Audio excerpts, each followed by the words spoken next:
And that's the biggest issue, in my opinion. So the 24 is kind of, so we'd go 1, 2, 3. 1, 2, 3. And then boom, boom, 1, 2. Boom, 1, 2. 1, 1,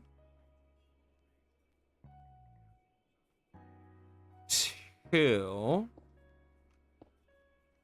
1, 2.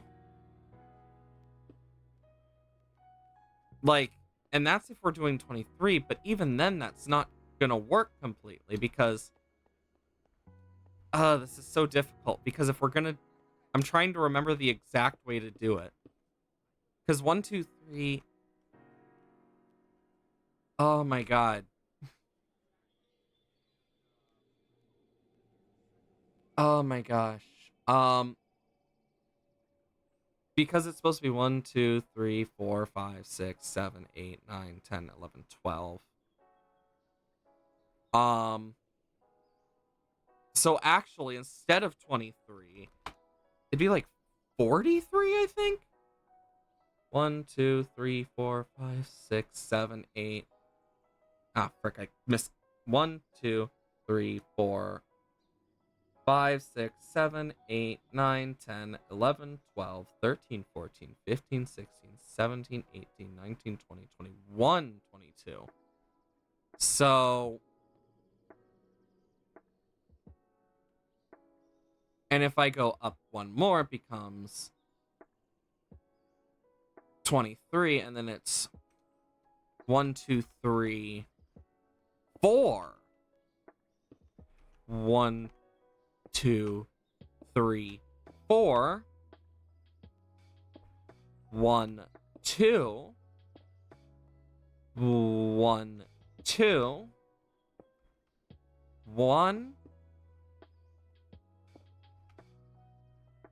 2, 3, 4, 5, 6.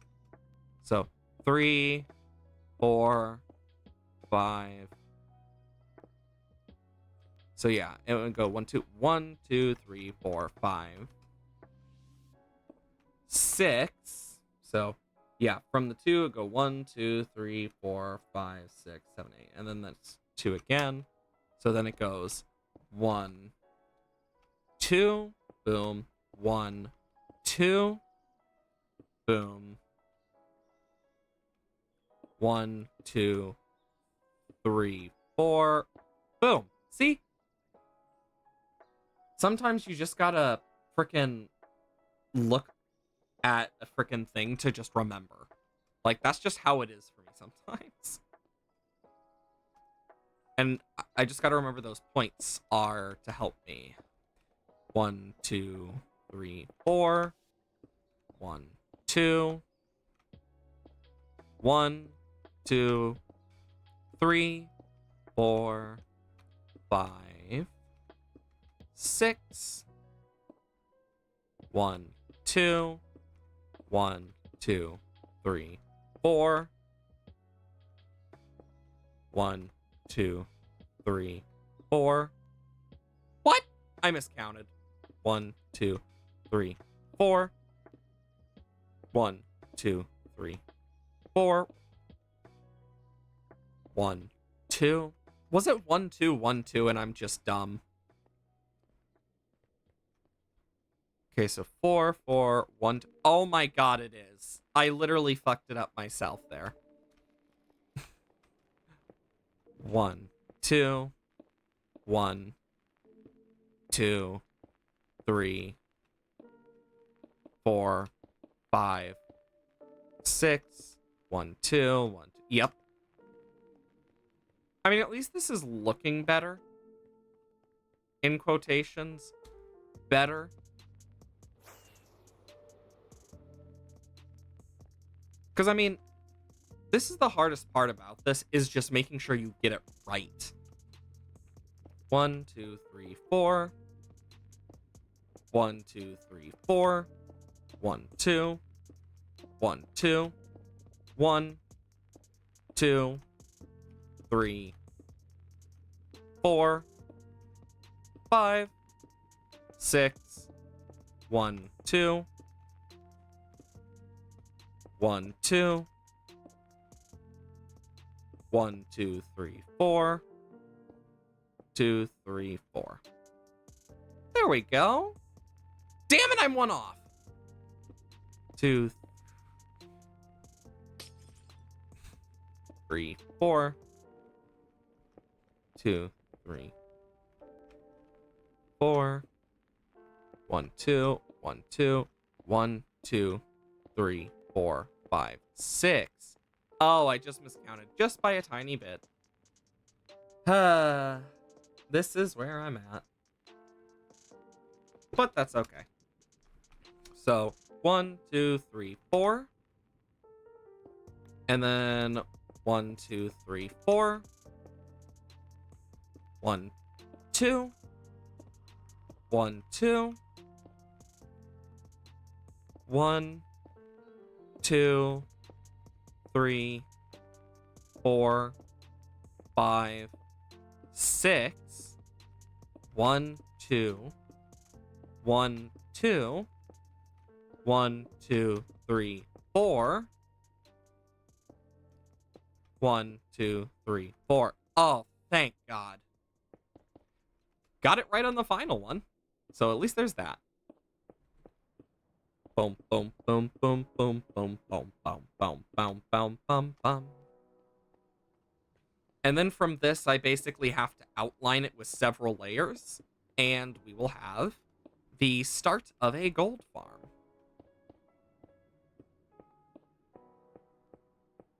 Because all I really gotta do is just make layers, and then make sure the top layer makes it so gas can't spawn. Because how this looks, I think what I'm going to do to decorate it, in quotations, is either not decorate it or change the stuff there to be warped and copper and stuff like that, with like hints of stuff, and like add a bit of magma slabs and stuff. Things to at least add to it, because like while I'm using normal glass right now, I could easily change out the colors if I ever wanted to. Make it all green glass. Get rid of that green dye we have way too much of. Might not be a bad idea, honestly. Because we have way too much green dye. That is one of my biggest things I wanted to fix. And then I just do this. And then we do a bit of this. And a bit of that. And a bit of that. Yeah, we're almost out of glass. Like, do I need to do it across the entire thing? No. I could probably save on glass by not filling it in 100%, but it means they're more likely to push each other off. And that is another big worry of mine. Another thing I could do is if we find a second stronghold, I could set up a sand duper. Because I'd rather not destroy the end portal in my main stronghold if we're going to remake it. Unless I'm going to do like a custom thing. But I don't really have any good designs for that. So, yeah. Okay, then we do this. Boop, boop, boop, boop, boop, boop, boop, boop. Boop, boop, boop, boop, boop, boop, boop, boop, boop, boop, boop, boop, boop, boop, boop, boop, boop, boop, boop. There we go. Because I'm quite sure this design was created by Ilmango specifically. At least originally. It's been so long that I honestly don't remember. And I literally, like, the fact that I had to look at a, like, picture of a gold farm to just remember anything about how to build this says enough. And we're out of glass. Time for magma time. Good chance this isn't even enough magma either. I'm gonna do this so we don't need to worry about that. And we will do this. Because this will at least give some, like, spawnability. But very limited. Okay.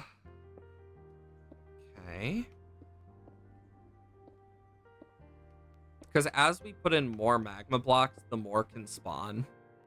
Because gas are one of the other things that can spawn on these. And then we'll have to set up a piglin bartering area, which will be completely different. And we'll put under, which will also, if we name tag them, I don't remember if they affect the spawns as much, but they might. And we'll have to make it so I have an auto dispenser system that specifically times it to go every time they would be ready for another trade. So I would have to time it in terms of ticks, because per second you get a certain amount of ticks. And because of that, I need to be more knowledgeable and careful on that regard.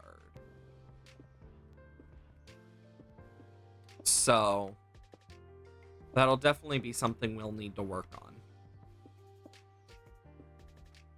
Bum, bum, bum, bum, bum. Like, I know I'm shifting for most of this, but when I'm not shifting, I take fire damage, so it's like, I might as well.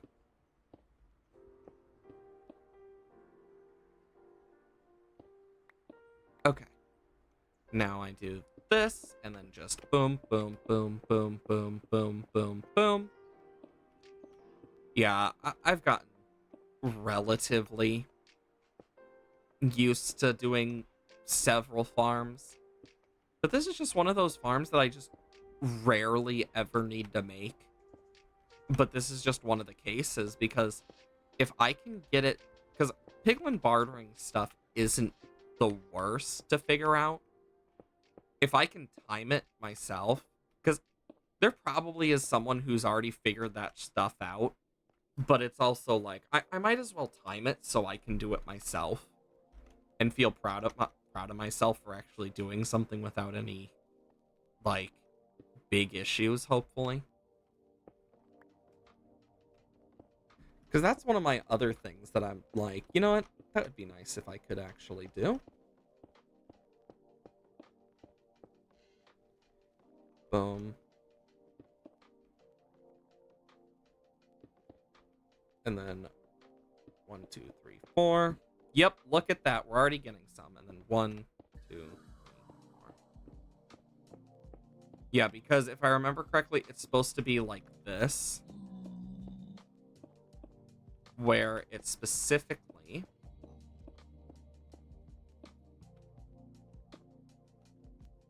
Yeah, because it goes like that, and then boom, boom, boom.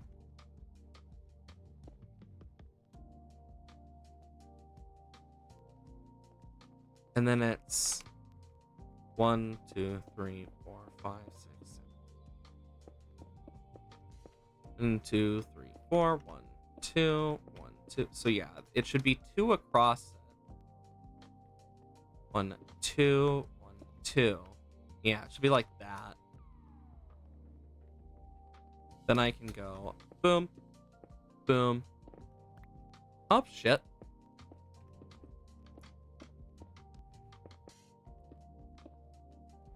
And then 1, 2, 3, 4. Yeah, like that. Because even with 2 layers alone, we already are starting to get some spawns, which is perfect.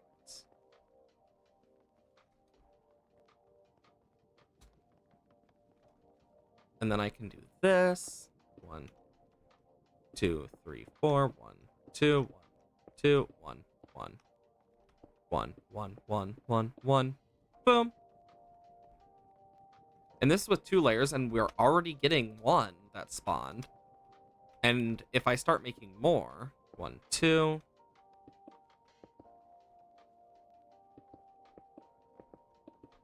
And I'm basically going to do this on either side. 2, 1, 2, 1, 2, 1, 2.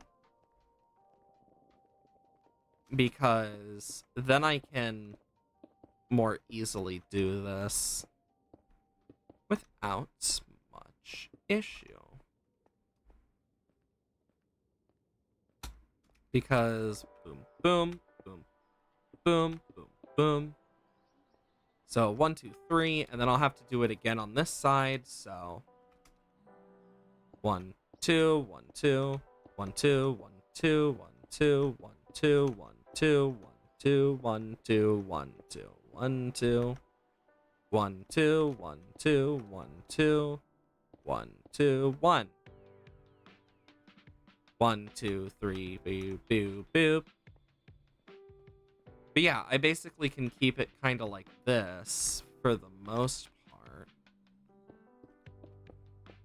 And of course, I'll do a little more circle stuff afterwards, because there's technically some more I can do in terms of like making the circle look nicer and whatnot.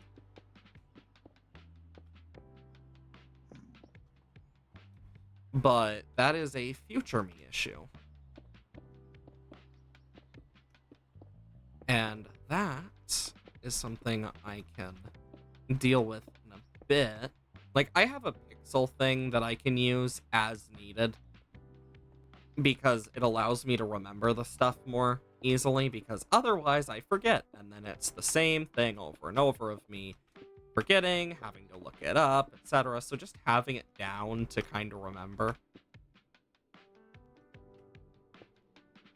Yeah, so 1, 2, 1, 2, 1, 2, 1, 2, 1, 2. But yeah, like, getting that done now is better now than later. And then do do do do do do do do do do do. Because as you can see, it starts to get very flat over here, which is not very fun. And there's ways I can, like, fix that if I want to make it a true circle. But that's only if we want to make it a true circle.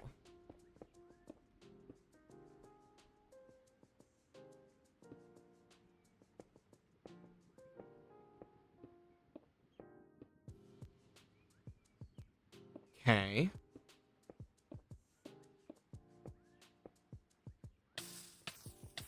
One, two, three, 4. 1, 2, 1, 2, and then this should be. How did I do that so wrong? 1, 2, 1, 2, 1, 2, 3. Lord knows. I know it's not an even circle either way. So if I were to go over here near the middle, start letting them spawn, they would spawn around here. But if I'm gonna make them thick, because to make them spawnable, that's the other thing we need to remember. Like, for example, if I pull up the picture again, as you can see, they're relatively thick. So we need to make it spawnable. To make it spawnable, it needs to be within a certain distance. But part of that becomes an issue when we don't have a lot of magma. So if we're going to do things with it, we need to make it a certain amount of width. And I'm trying to remember the amount we need. Because if we are to make it wider, it means we need to do stuff. Now I remember why I had this. This is why I have multiple of these. because we got 1, 2, 3, 4, 5, 6, 7, 8, 9, 10, 11, 12. That should be enough, hopefully.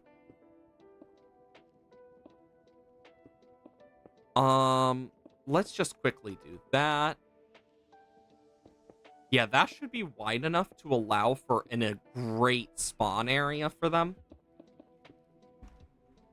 I'm just thinking how I'm going to set up the thing, because it would have to be boom, boom, boom, boom. Ah!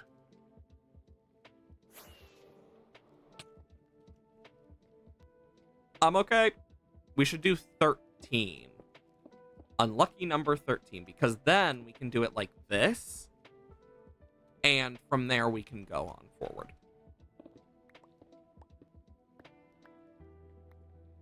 So let's add that to the side of each.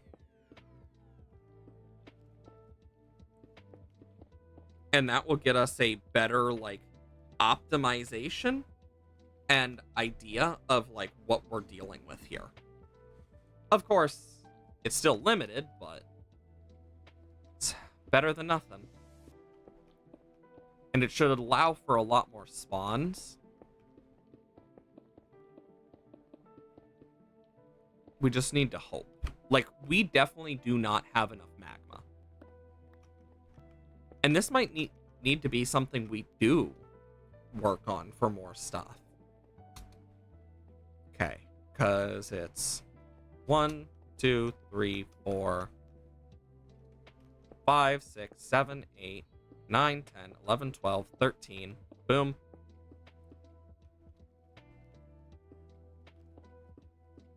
Then we go down. Then we go up. Boom, boom, boom, boom, boom. 1, 2, 3, 4. 1, 2, 3, 4. 1, 2, 3, 4. 1, 2, 3, 4. 1 and 1, 2, 3, 4. 1, 2, 3, 4. 1, 2, 3, 4. 1, 2, 3, 4. 1, 2, 3, 4. 1, 2, 1, 2, 3, 4. 1, 2, 1, 2, 1, 2, 3, 4. 1, 2, 3, 4. 1, 2, 3, 4, 5, 6. Woo! I still don't know why I do that, even to this day. It's like a weird thing that I just kind of learn naturally. So 1, 2, 3, 4, 5, 6, 7, 8, 9, 10, 11, 12, 13. 1, 2, 3, 4, 5, 6, 7, 8. 1, 2, 3, 4, 5, 6, 7, 8. 1, 2, 3, 4, 5, 6, 7, 8. Okay. 2, 2, 2, 2, 2. And then from here, 1, 2, 3, 4, 5, 6, 7, 8, 9, 10, 11, 12, 13. 1, 2, 3, 4, yeah. So yeah, that is the same size.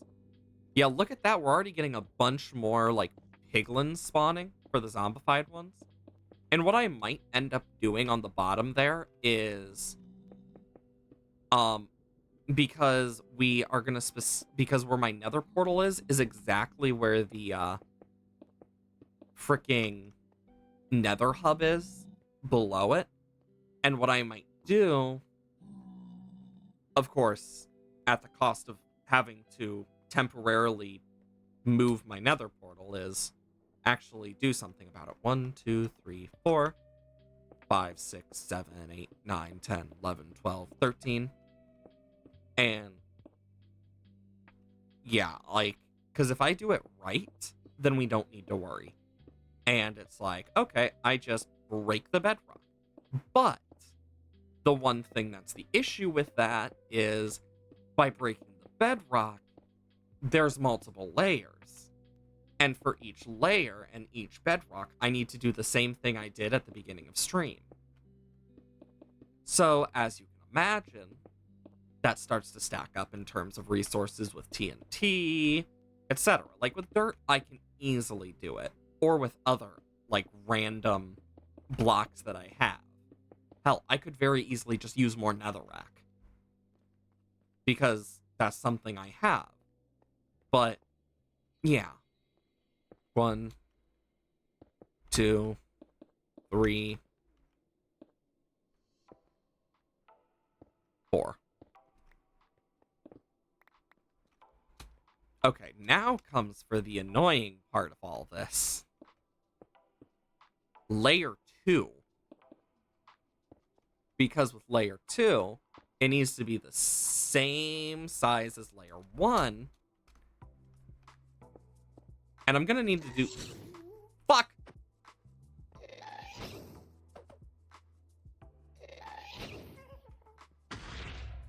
This is the other issue.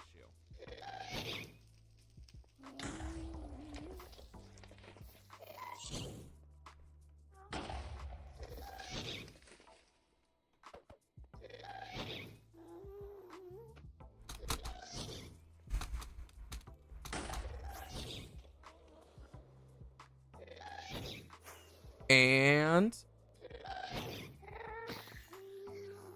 that's the other issue. So, now that that's an issue, that we need to keep in mind, we need to just quickly, fix this. 1, and 2, now we need to get this going quicker. Because this is gonna start happening.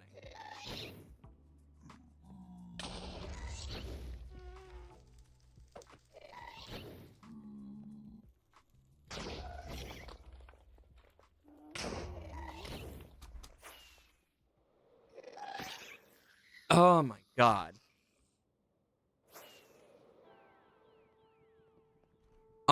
And I don't have a lot of blocks to block them. Ugh. I need non-spawnable blocks to block these spawns. And that's another thing I forgot. Because we don't want gas to spawn. Oh shit, some of these fell. So some of them did survive. Good to know.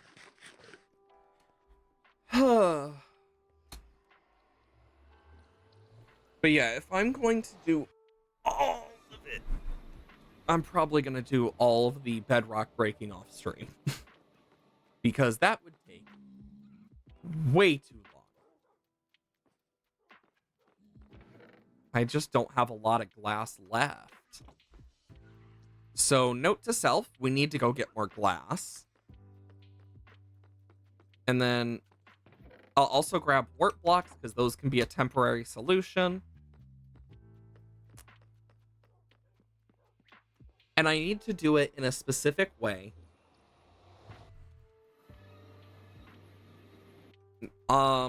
Because gas, if I remember correctly, because I might as well just kind of go over this. Gas spawn in a specific way. And we can separate these two by 2 blocks, actually, if I remember correctly. So 12 could have worked, but 13 is just kind of a good one to think about. Because we can add that to our list of like, oh yeah, this is specifically what we need. Okay, so what we're gonna do to start out here, of course, 1, 2. I'm going to do it like this first. And then 1, 2, 1, 2, 1, 2. So actually, I should go for 14.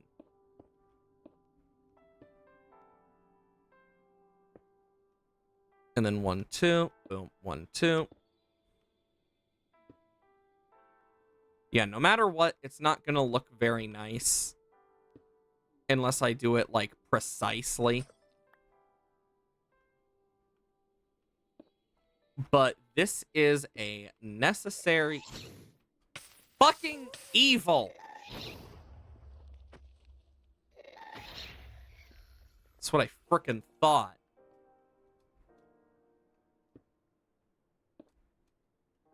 Oh my god, because they don't spawn close, so we need to do it in these spots ASAP.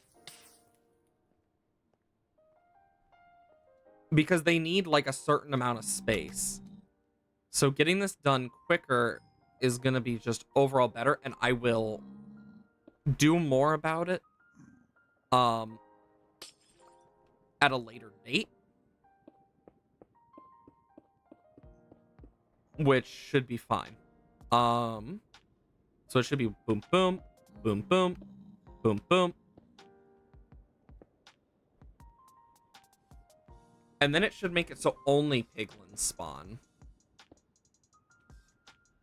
because when only zombie piglins spawn, then we don't need to worry about ghasts. Like, my biggest worry is definitely being too low to the ground. Like, and if I am, I just will mine out the area under it / make it unspawnable anyway, because I am going to be turning it into a project. So, like, because I want to make another hub type thing. And to do so, we're going to have to do something like that anyway. You get me?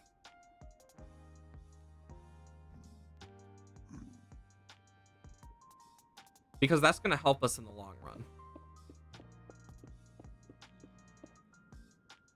Then I can go boom, 1, 2, boom, 1, 2, boom, 1, 2, boom, 1, 2, boom. And it's like, I'll fix stuff over time, but that's a future me issue.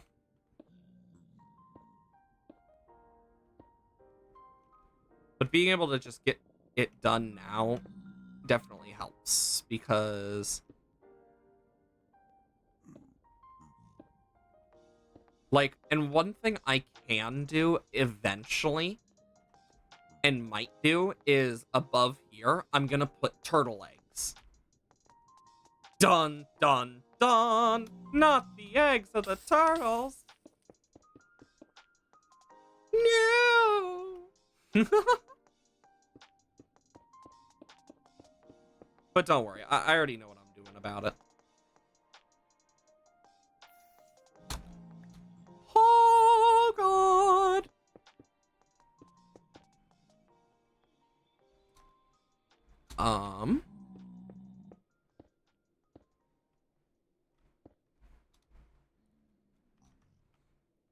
Okay. 1, 2, 3, 4, 5, 6, and boom, boom, boom, boom, boom, boom, boom, boom, boom, boom. Because as I cover this part up, I can at least, like, do something about it. Because ghasts are my biggest worry right now. And to take care of those, we need to really take care of them.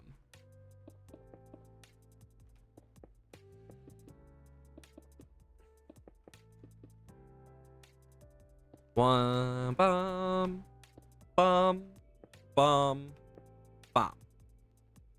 There we go. Now I know I can get this done. And we're also going to need to find sea turtles. The amount of pain I feel just from that word alone, after how long it took in all the mods. Mind you, I still have yet to find turtle eggs since the last time I played, because I haven't had time to play. But, we still need turtle eggs.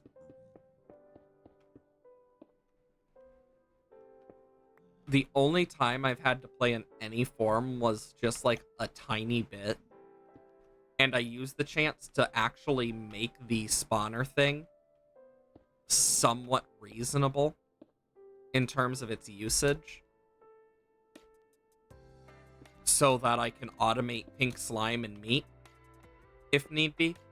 But I found that one of the biggest issues I was having is it was spawning too fast, and it was getting everything to not be able to kill it enough, which is a weird problem to have.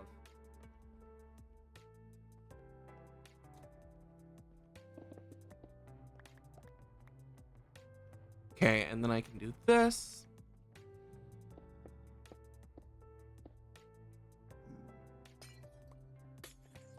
Boom.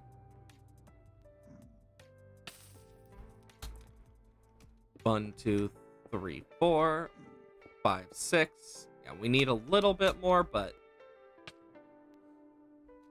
we're gonna do that, I should check around here to make sure I didn't drop any. And if I did, I definitely missed it, but... Or it... Bro just, like...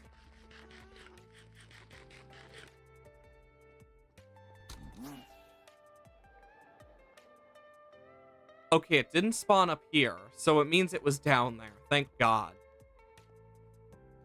But even then, I'm gonna need to move this along the actual thing. And you'll start to see that more as we do this. Because I'd rather stay safe than sorry. And, like, we'll remove the glass afterwards.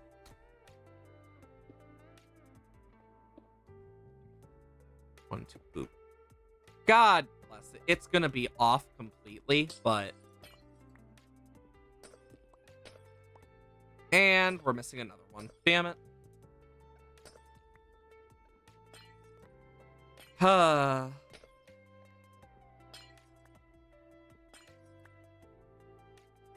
Like, either way, I'm still gonna have to replace that stuff in some form. It's just the sad part about it. And then we can work on this part. Then I can do this. I think the part that's gonna suck the most, though, is just fixing this all. 1, 2, 3, 4. There we go. Because fixing this all means we're gonna need more glass, meaning more sand, and turtle eggs, as well as more magma. And all of those relate to the overworld.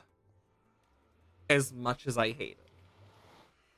We have a lot left to do if we are to get this rolling. So let's go through our list of things. 1, I can put this away. 2, I can put that away. 3, I don't need these.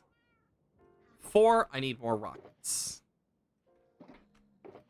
Do I have any in the ammo? Yes. Let's grab a few of those. Next, I am going to need another one of these. Do I have a bunch of shulker box shells? Yes. Let's make 6 more, I say. 1, 2, 3, 4.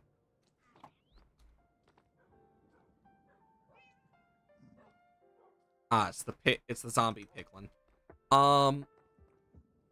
In terms of color, green, lime,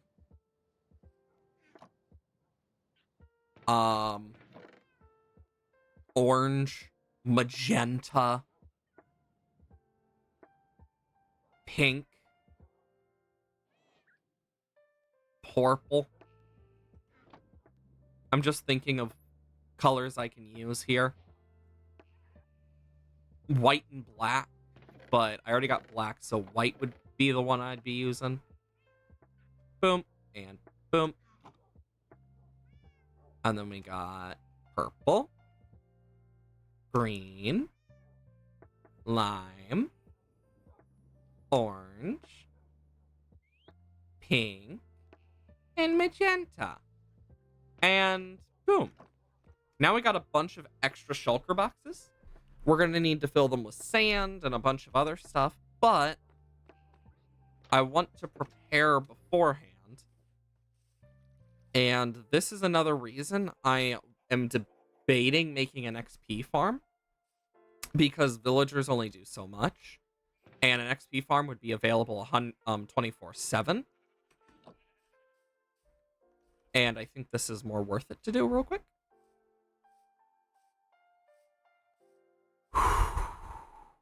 Okay. Because otherwise we need to come over here and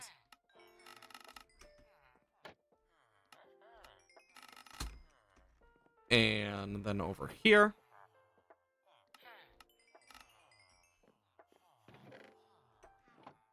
And then I need this guy.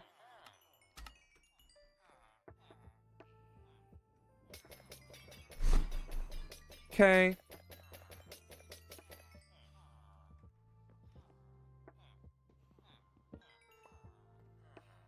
And then I can do this.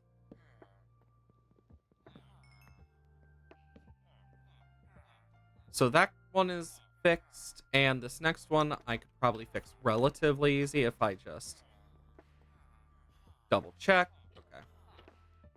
Either way, I'm not too worried about my fortune pickaxe.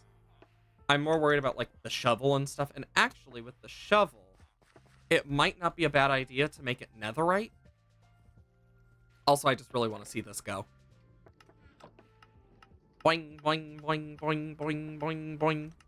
I just really like watching that go. There's just something so satisfying about it. You get me? Okay. Now, let's see. Oh, we don't have enough. Do I have any in ores? No. Yeah, we need a lot more netherite. And I think it might be a good idea to get a beacon over by the zombie piglet area to get regen. Because if we can get regen going, that would actually be really nice. Either way. Where's the closest desert? Because I don't think there's one on... Yeah, the closest desert is directly... Yeesh. I'm trying to remember how to check direction.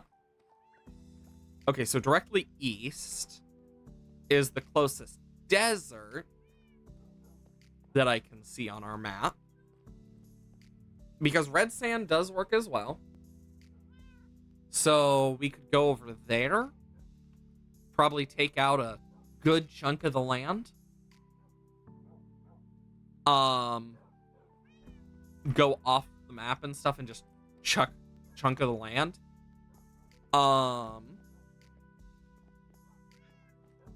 And we will grab this.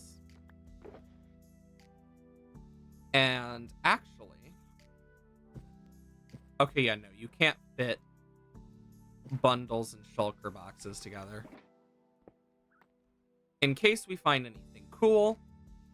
Let's see, what else? I think this should be good. Flying due east. And we can stop by here real quick to check. I mean, our museum project is coming along nicely.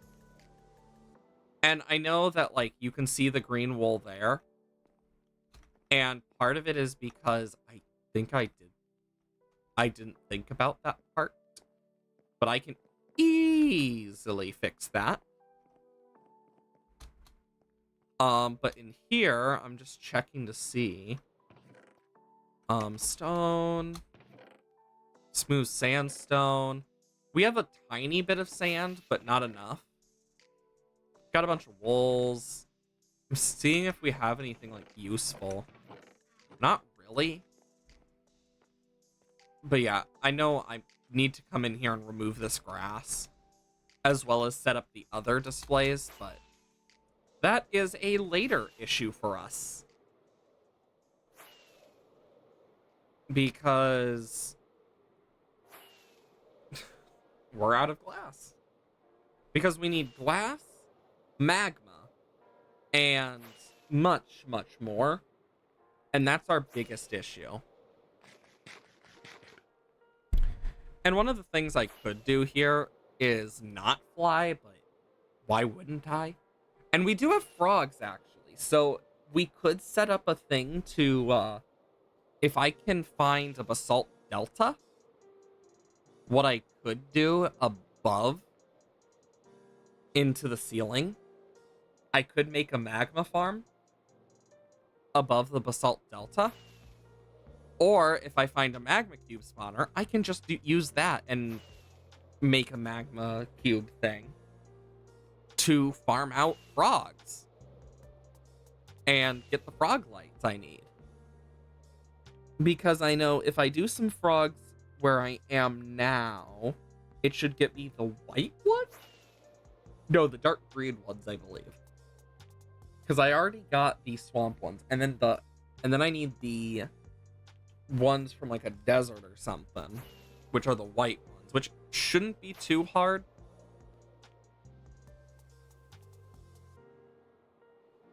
Got the buried ship. Ah, yes. I mean, we're doing relatively well in terms of flying. There is that. Ah, yes, the burning tree. Still burning away. I gotta.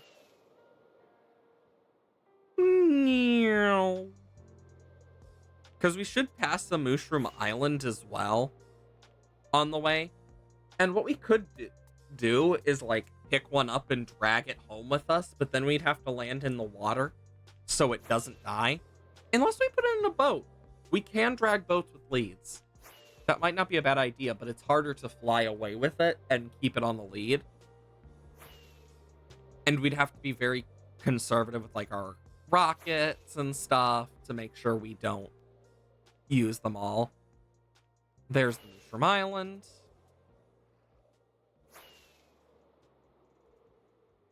I'm quite sure I lost a shulker box around here for a period. It was a long time ago, but I remember finding it and being like, oh, thank God. Because this is where we got our coral and stuff.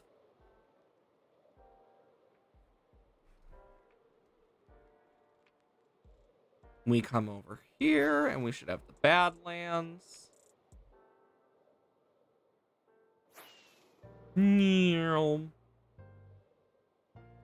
Gonna need this.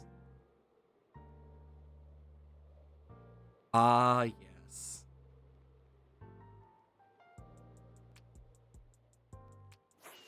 Mind you, we started with a lot more rockets. Here it is, the Badlands. Thank God.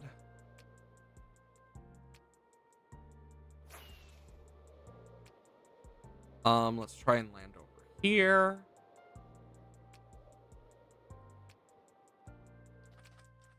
And perfect. Let's grab a map, photography table, as well as 1, 2, 3.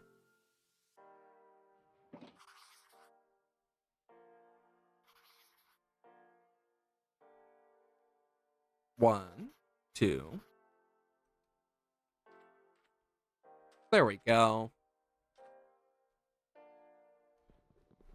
I don't know why I'm using a hoe. It just kind of spoke to me, I guess. But yeah, we can use this. And I'm gonna need to move this anyway.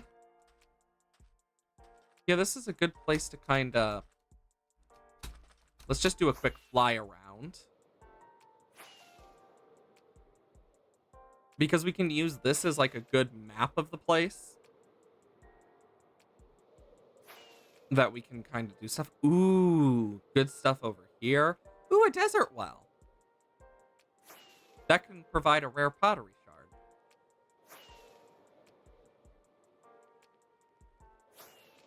I just want to quickly do this.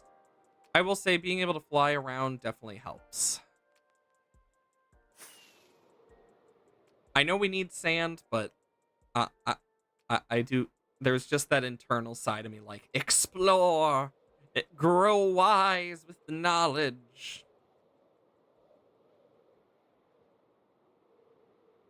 One thing I've also thought about doing is the map room upstairs. I've actually thought about changing up and turning it into its own building. That's just an entire map of like everything we've explored. And like constantly upgrading it and growing it, changing it. You get me? I think that could be a fun little side project after the museum. Am I going to do it? I don't know just yet, but even then. Because, like, for my main map that I have in, like, the main house, I'm gonna keep it relatively the same. But I think I might actually remove some of them and zoom it in more. I think that'll give a lot more life to it.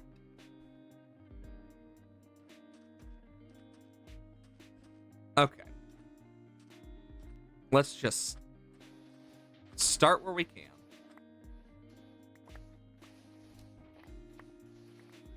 Because this is where it all starts. All that sand.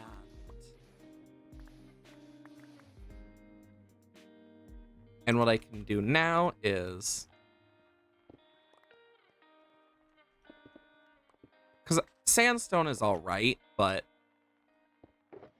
so this one is going to be where I put, like, bits of sandstone. But the rest are going to be for sand.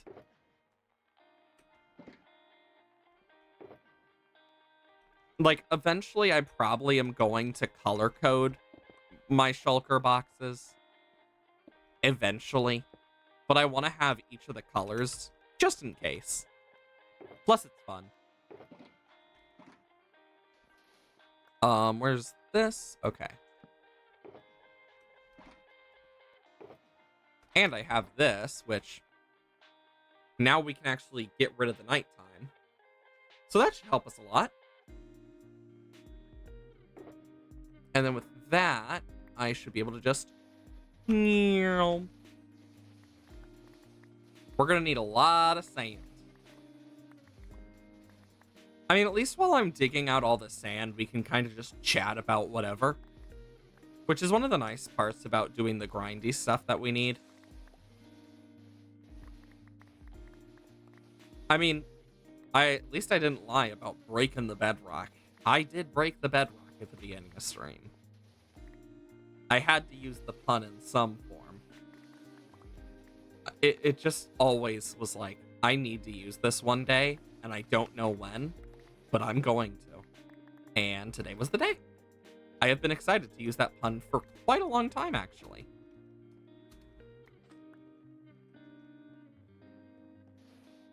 We're going to destroy this poor desert. And then when we actually, like, bring the map back up, all that sand part is just gonna go, and there's gonna be none left. And this is also a good place to get all that sandstone I might need for stuff. So, like, all of the sandstone that we can turn into smooth sandstone, I can get from here. So that's another good thing that I really didn't think about. So I might actually collect a bunch more sandstone eventually, too. Basically turn this desert into nothing but a stone flat. And I want to try and keep it to normal sandstone and sand. Like, I'll collect red sand eventually. Like, I can use that in builds. But I'd rather wait to grab all of those, personally. But that's just me. It's more of a me personality type thing, because red sandstone is very useful for some types of builds, if I were to use it, because of its, like, unique color for the red sand and sandstone. Because it has that, like, orangey red so it works well for certain things. There we go. Now I can take out another chunk of this. Look at this. Isn't this nice? And I think what I'm going to do real quick is pick up all this sand, because that is important. This is where I wish I had the modded stuff, like the magnet, just because I think that would make this a lot easier. But yeah. I mean, if I were to ever, like, change our vanilla thing in any form, it would be, like, vanilla tweak stuff. So, like, small upgrades to, like, the mouse stuff, as well as, like, quality of life stuff. But I don't think I would really add, like, special items besides, like, maybe the armor stand book and, like, the special heads. And, like, maybe, keyword is maybe, the one that makes it so you can use mob heads on music notes of all of the custom mob heads, and they will play the sound as well. Because that would give me, like, some ambience possibilities, but of course that's only an idea, not 100%. But yeah, let's just quickly cover this up.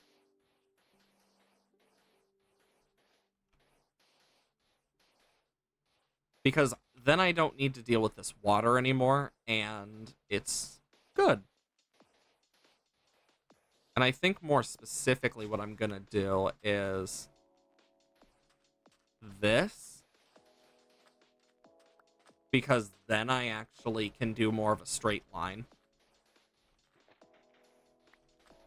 But that's just what I'm going to do. Because I think it's just going to help more. Like, yeah, the sugarcane's inevitably going to break, but that's okay to me. I've actually thought about returning to the botanical garden project, but I'm also like, I think I kind of want to leave it where it's left, because it's like, I think it left off in a really good spot for, like, to be quote-unquote finished. And I can always move on to other projects now. One of which that I actually have been working on as a way to learn world edit was a giant island that I made out of spheres and other shapes and stuff, because I was trying to learn how to use those in world edit. I learned how to make spheres and squares, well, cubes, as well as cylinders, and that's been pretty fun to learn. I will say that. It has been quite fun. But definitely has its ups and downs, that's for sure. And it's at least worth learning for me because it saves me time. Like, yeah, you got stuff with, like, the botanical garden where I started out by making it all without world edit and slowly started to learn a little bit. But because most of it was done by hand, it took a lot longer than it would have with world edit. So I've been trying to learn a lot about world edit so I can actually use it more efficiently and possibly use it to my advantage with actual builds and not just, like, side projects that I do for fun. Because I know that side project that I'm working on now, you can't see in this one because this is vanilla, and I have to add the world edit mod to actually be able to use it. And I also made sure to add stuff like simple things that I needed / wanted, such as mouse tweaks and whatnot. And, like, it would be very noticeable if I added the mods I wanted to make this vanilla plus. Because I already know what I would add. And the first one is the mouse tweaks. Like, being able to search through controls is not as big of an issue for me, but it'd probably be that as well as backpacks. Only because it's like, inventory is always been one of my biggest issues. Has been inventory. And if something else, probably some updates to the menu that allow me to turn on and off certain particles so I can turn off rain. Just a personal thing. I always find it to be very annoying. But not everyone does, so. I can do this. There we go. Yeah, I've gotten relatively used to using the different mods from, like, all the mods. Like, some of them are a lot better, like, in terms, especially the ones for, like, vanilla tweaks. I mean, it's more of something that I'm not gonna do just on a whim. It's more of something I would ask, like, people as a whole, because it goes away from the whole point of, like, true vanilla. But I've actually debated it just to, like, add the little bits of tweaks of just a simple, like, control upgrade to my mouse. And that's something I wish Minecraft would naturally add. Oh, there go the ads. Okay. Even if I don't like them as much, but I've gotten more and more used to them as time has gone on. Because it's kind of one of those things that half the time I notice, the other half I don't. And I've been trying to get better about noticing it. Because I don't want to continue too much, in terms of, like, talking about something while people are stuck in ad break. Because I feel like that just kind of feels weird. Like, I know I could do it, but it's also like, I want everyone to feel like they can be here, and plus not have to worry.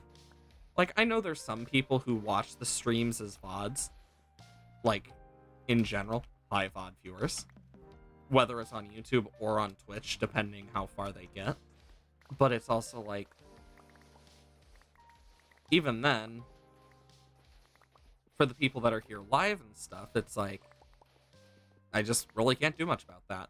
Like, yeah, I could delay it for like 5 minutes, but usually it's like, well, shit. And I think the only times I would really do that is if we're in, like, an important cutscene in a game. And my dog is barking at something again. I wonder what Athena is barking at today. Is it the cat that roams? The stray cat? Or maybe it's another dog. Maybe it's a coyote. Maybe it's a fox. Or maybe it's the wind. Or maybe it's the old woman that lives all the way down the street doing her normal walk around the entirety of this road. Then again, she does that usually closer to noon, but because of storms, she might be doing it early, for all I know. So, either way, still annoying as hell. Just gotta love when your dogs love to bark. And it's only Athena, too. And I can tell it's only Athena. Baker doesn't care. If he was... Oh, there goes Baker. I just had to say his name, and he barks once, and then he stops. Dewey doesn't give any... Like, he doesn't give two shits. Like, he does not bark, usually. He's one of those dogs that if I actually, like, did the stuff to train him, etc., he would make a very good service dog. Because he is a very chill dog. For the most part, like, he's pretty chill unless he senses, like, an actual threat in any form. But even then, it's, like, very limited. Because he's just one of those dogs that doesn't bark a lot either. I mean, he's very friendly. And that's probably the biggest thing that might get it to be worse out for him getting like a therapy dog spot is, oh yeah, he's just way too friendly. And it's funny because he's this giant dog compared to the others. Like, because Athena was the runt of the litter for when we got her. She was the runt of her litter as a German Shepherd. Baker, my Grammy got, is specifically a lap dog, a miniature golden doodle, more specifically, but he's tiny, smaller than Athena and stuff, and because of that, Dewey doesn't have a lot of competition, but he's still big enough that he can put his head on the table. Like, when he is just standing normally, his head goes above my waist. Like, there's possibly some Great Dane in him. We know for sure that there is at least Aussie Shepherd and Lab in some form.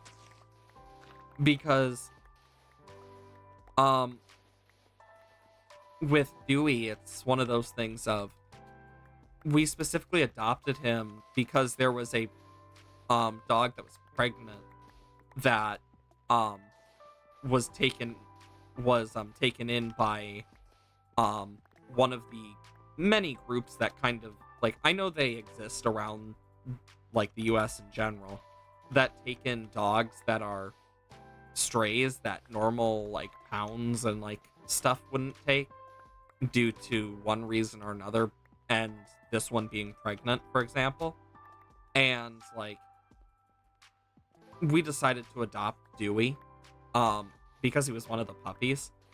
Of course, he stayed with his mom a lot, but when he first came here, he would just curl up with Athena so often. Now they don't curl up as much, but he still curls up a bit with the others.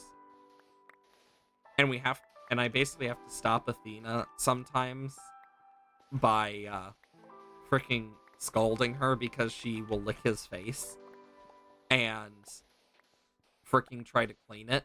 But every time she does it, like, if she does it too much, it leads to her getting sick. And it's like, dude, you can't stop her yourself? Like, seriously. I wish Dewey would stop her himself, but he won't. Because she gets herself sick by doing that, and I don't need her to be sick, because that's not fun. Especially with how, like, sensatory I am with that type of stuff. Like, I cannot be around, like, certain things for periods of time without starting to gag. And I'm talking bad. Because I'm just one of those people who just gags very easily when it comes to that type of stuff. Like, outside of, like, dealing with, bodily fluids in any form, like, blood doesn't affect me as much, but it's mainly like excrement, piss, and like vomit that just cleaning it up makes it so difficult for me, because I'll be spending like, because normally you can do it in like a minute or two and stuff if you are good at it, but then there's me who takes like a good like half an hour sometimes because of just how bad it happens, and I need to take like mini breaks so I don't vomit and make it 10 times worse. And it gets very annoying for me. So I'm just here like, boy, I would really love to fix that, but apparently not. And yeah, it sucks when you have dogs, but I still love my dogs nonetheless. The hard part is potty training when they're like puppies with that type of stuff, because it's just like, oh dear lord. Okay, so yeah, I do want to go here. Then I can just kneel.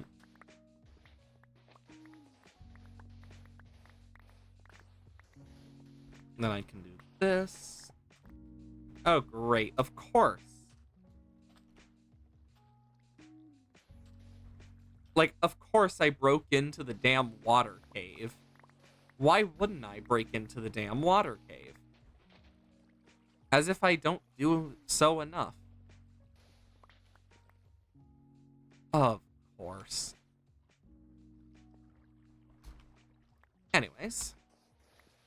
Let's just quickly do this.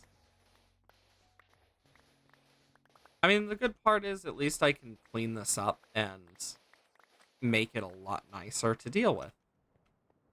Even if it is a bit annoying. But, yeah, look at the extra space. Okay. Because it's definitely raining in-game now, too. Like, you can tell because the sky. That was something I started to notice a bit back, so. Because I really think it should be like, it can rain in a desert, just very rarely. Even if it rains elsewhere in the world. I think that'd just be a cool little thing they could add to just add a little bit more. But that's a personal thing.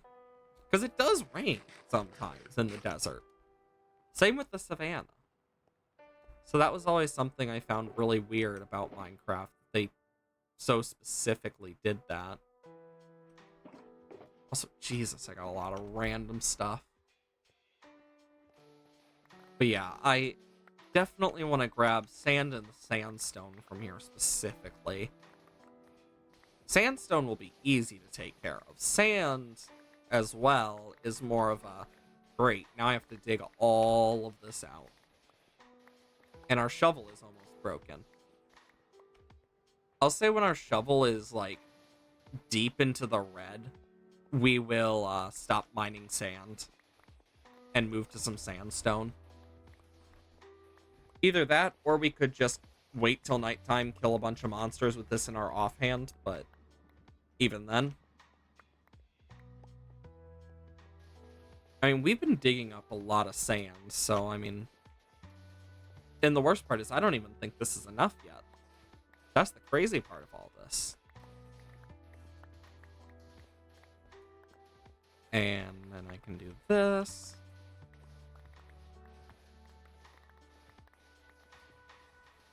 Yeah, because, like, if I get time before the next time we stream this, because I know I'm not doing it on this stream, dear God, the amount of sand I need to collect as well, just for TNT alone.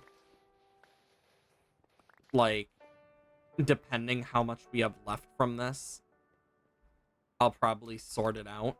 Because you need 2 per bedrock. And if you have a piece of bedrock that takes, like, 20 or 30, like, it's that big, because it's a huge circle, too. So it would be, like, several stacks. And each stack is 5 stacks of sand. And those 5 stacks of sand also includes... Actually, no, it's 4 stacks of sand. And then 5 stacks of gunpowder. The gunpowder I'm not worried about. I have a gunpowder farm. The sand, on the other hand, is a whole other issue.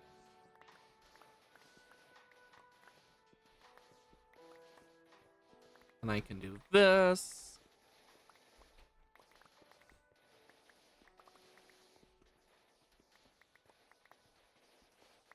I mean, look at this. I am shredding through this sand.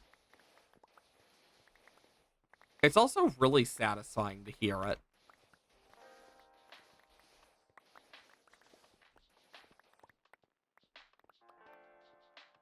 There's just something really satisfying about the sound of sand being mined.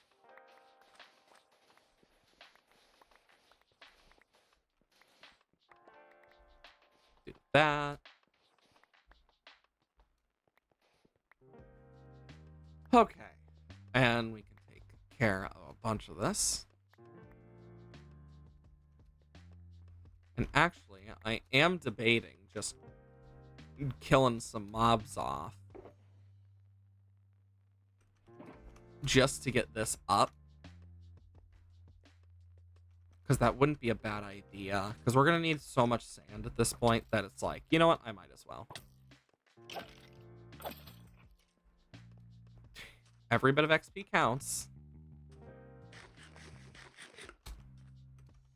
Still have a stack left, so at least there's that. I know they're also going to be changing a lot of spawn stuff with the Badlands as well. So that makes me kind of excited because I know we're going to be getting farm animals that spawn as it's classified, which I imagine is the main classification of sheep, pigs, cows, etc. And we've already seen that pigs have 2 new versions now, including the original. So we might see the same thing for sheep, chickens, and cows. Though I think sheep are the least likely to get it, just due to the fact of, well, they have so many forms with the colored. And honestly, I'd rather they have like their colors on their sheared wool like they do in Bedrock, personally. Because I think that's a really good change they could use. Personally. But that's more of a me thing. Depends on who you are if you want that. Me, personally, I'd love that. And that is another husk down. Honestly, one of the things that I saw in like a vanilla tweaks thing, and I don't remember if it was a data pack or a mod, but what it does is it makes it so husks drop sand. And it makes sand actually renewable. And I think that's like such a good idea. I did not think about that. Wait a minute. I forgot. I slept here.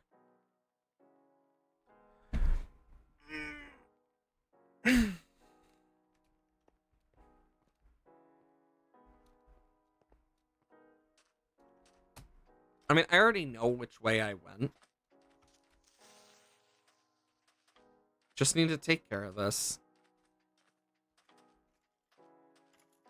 I mean, I still have the elytra on, and that's kind of on me. I should have had my actual chest plate on instead.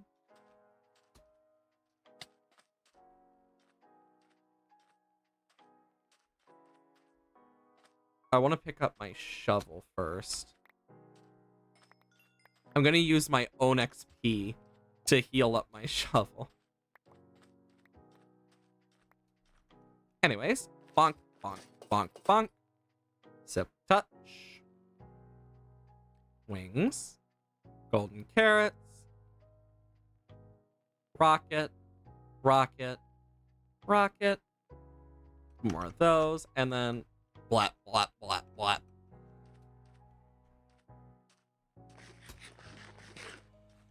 Ha. I love the smell of good old-fashioned EXP in the morning.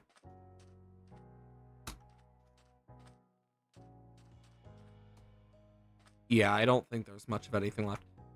Even then, though, we can at least, we should be able to mine the rest of that out. Also, was that a skeleton I just saw, or am I going crazy? Oh, no, it's a squid.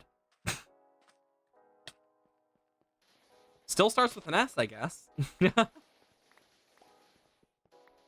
And then I can do this. Oh, look at all that sand. You know, my one big problem with sand is it's rough, coarse, and it gets everywhere. Like, I stand with Anakin on that one, even to this day. That is my least favorite thing about sand. It is so annoying.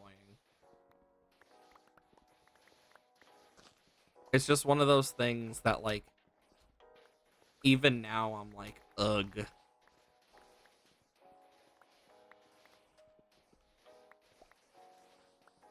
And then do this. Oh, yeah.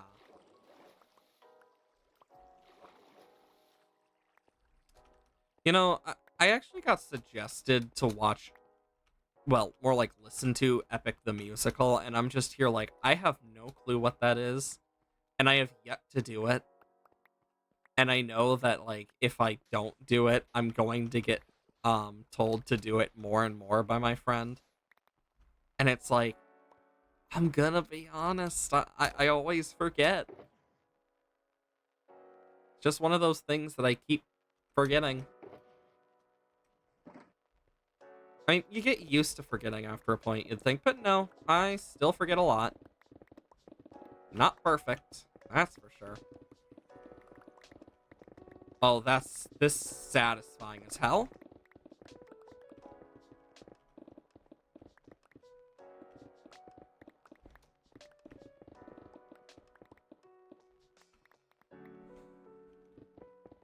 And now look at this. Oh, that is so nice.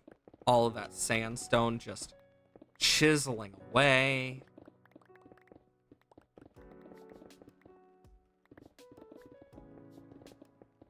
And it flattens the ground. Like, damn. Feels nice.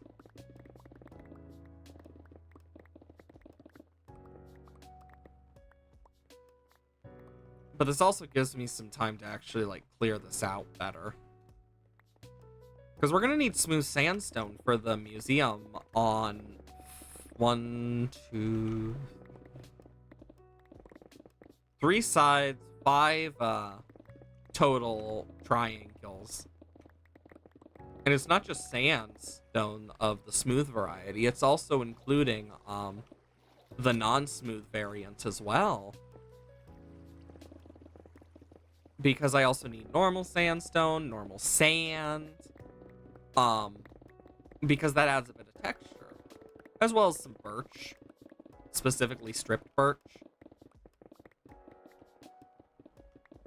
We're gonna have to be doing some stripping, basically. You know, there's a joke I could make there, but I mean, I already did make a stripping joke several times in the past, so I think that's a good place to leave that joke. There we go.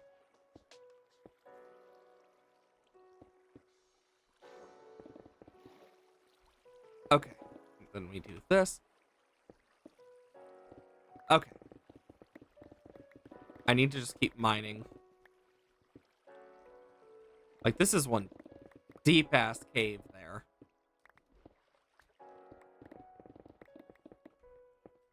But now, I should be able to at least fill it, so...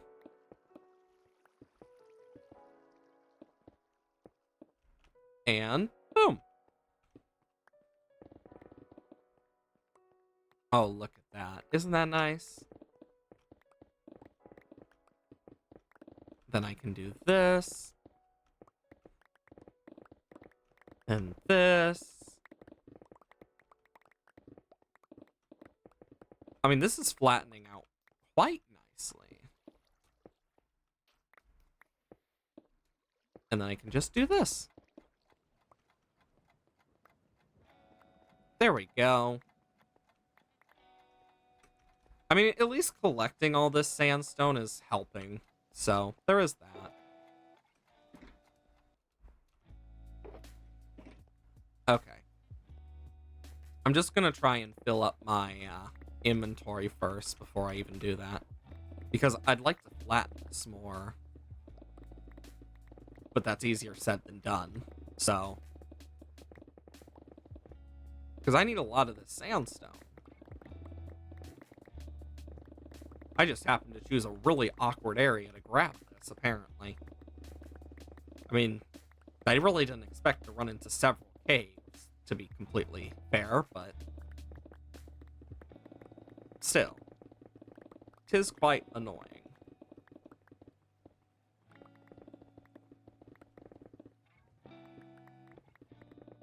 Okay. Then I can go back, forth, and back, and forth. And then back, and forth, back, and forth.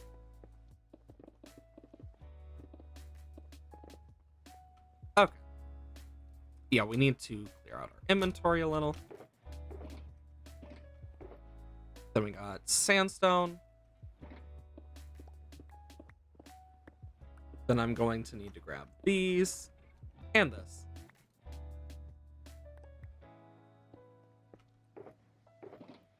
Okay. Cyan, red, light gray.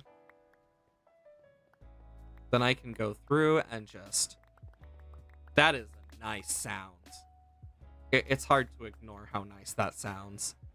Plop, plop, plop, plop, plop, plop, plop, plop, plop, plop, plop, plop, plop, plop. Just the sound of a nice block pickup. And I can flatten this out more for my OCD. Okay. Sandstone. Then I can do green, lime, orange, pink, black, light blue. Put the sand in there. Put sticks in here. And time to clear out more of this. Look at that. Oh, that's nice. A nice, good chunk. It's always nice to take a good chunk out of the wall like this. I mean, we're getting a good chunk out, and that's what matters. Because we need so much sand and sandstone at this point, it's like, well, I might as well.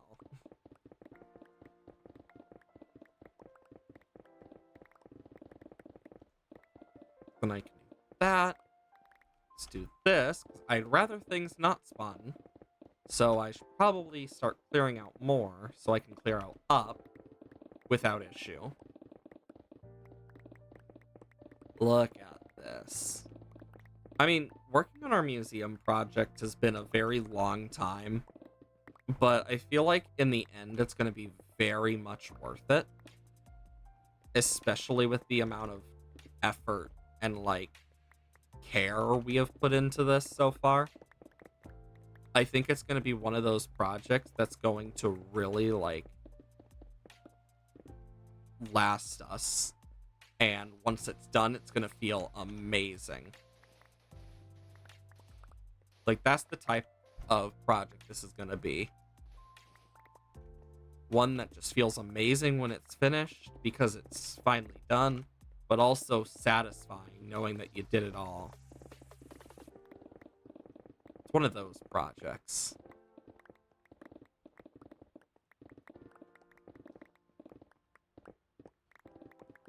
We could totally make an outpost here, too. That could be fun. Because I think if we actually end up making some outposts, that'd be great. Because we already have one in the birch forest. I'd love to make a few more that just kind of, like, highlight different areas where we get things like sand. One where we get, like, I don't know,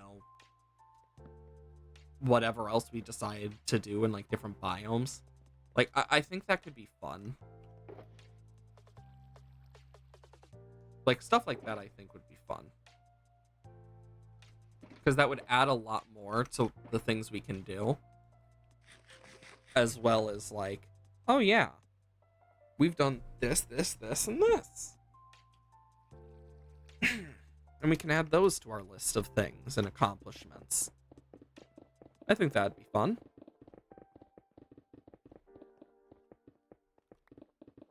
Yeah, I think what I'm going to do specifically is slowly mine this out.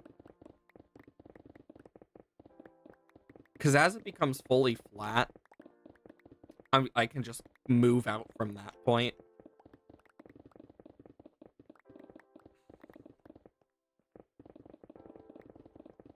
Like, just look at the sheer amount of sandstone.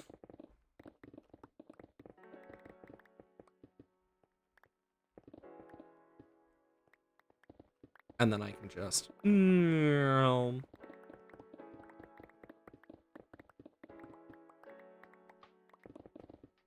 Ooh, it's a 2x2. Fancy.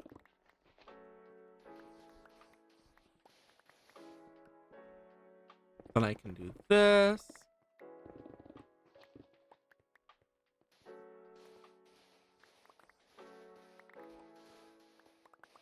Oh, that's nice.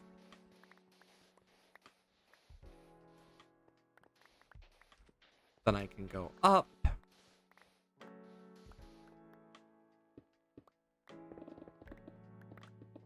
Oh, look at that.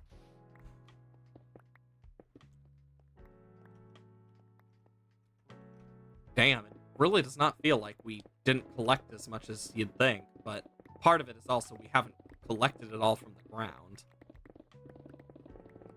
You know, if I had an allay over here, I'd totally just have it have sandstone to give to me, as well as another one with, like, sand. I think that would just be super nice. Because by now it probably would have filled my inventory, if not, very close. Because we're getting a lot.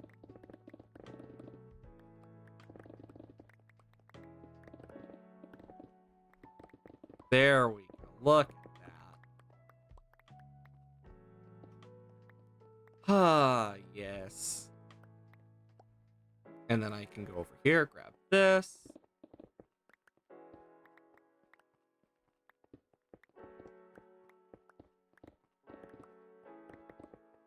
Okay. Whew. Hey, 22. Hope you're doing well.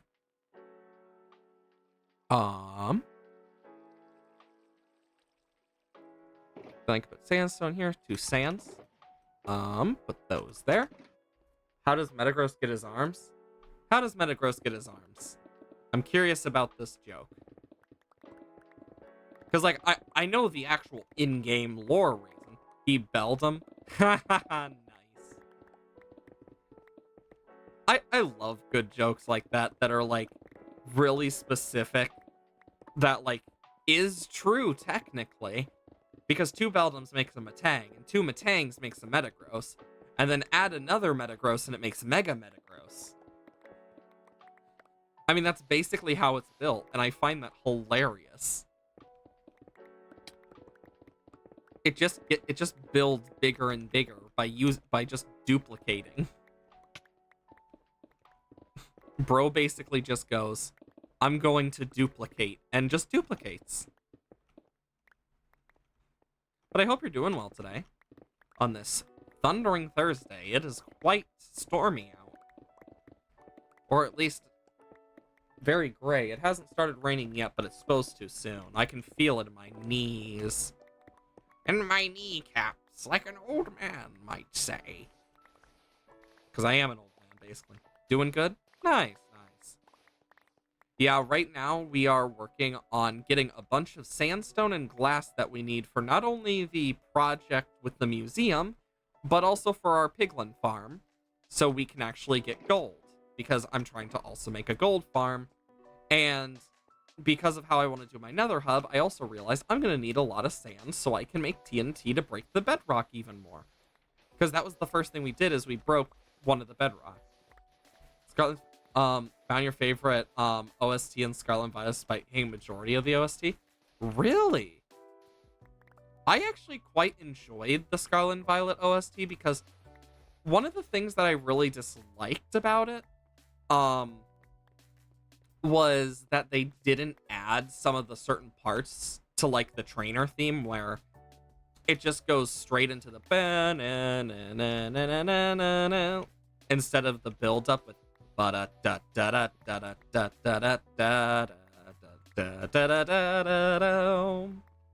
and that always pissed me off about the OST, because it's like that first part makes such a difference.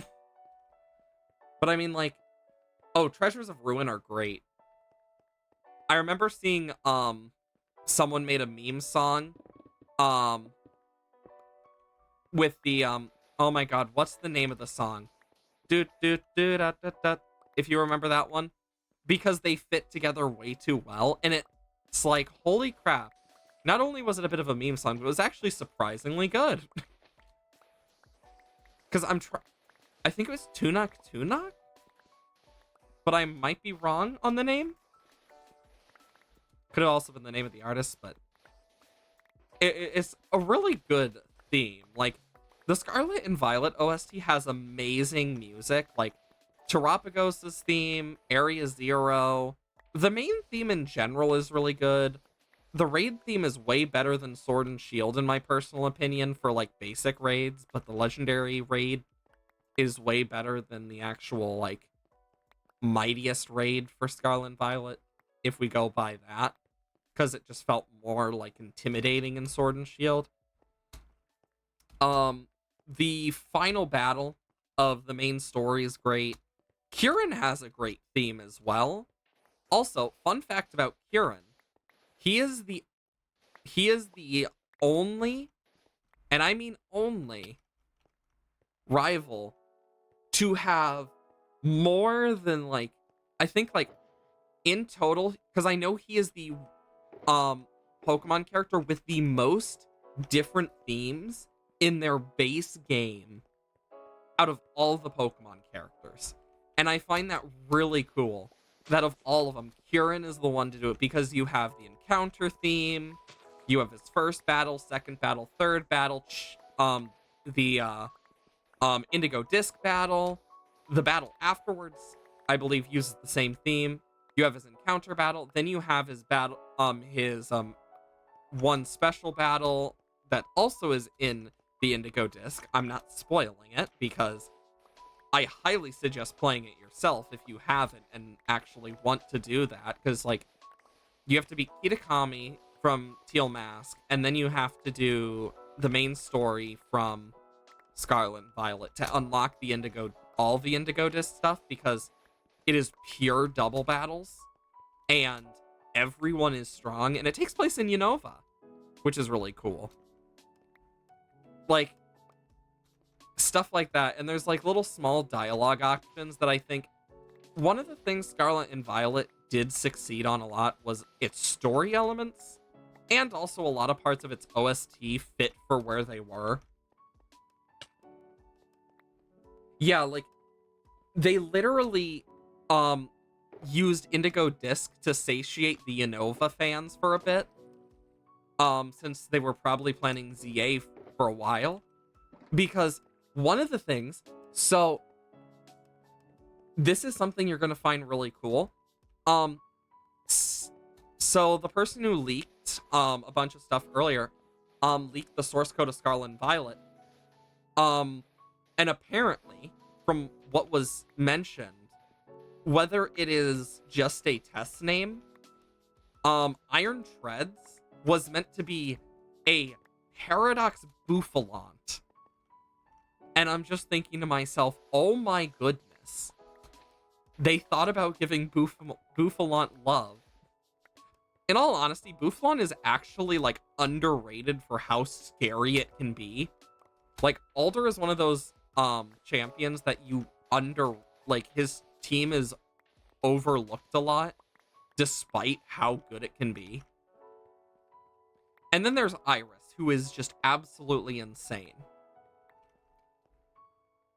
How scary. So Bouffalant has a lot of really strong recoil moves. Like, and being a normal types usually get access to a lot of different moves. And these different moves can be anything. And Bouffalant likes to have its ability Reckless and Sap Sipper, as well as Soundproof, but Reckless is the big one here, because Reckless increases the power of recoil and crash moves by 20%, not counting struggle. So that is a built-in 20% boost plus stab, and if you put a life orb on it, mind you, or even a choice band, it can be terrifying because it gets things like head charge, giga impact, horn attack is all right, but it also gets many more. Facade, retaliate, those are some that you can see. Even Earthquake and Stomping Tantrum.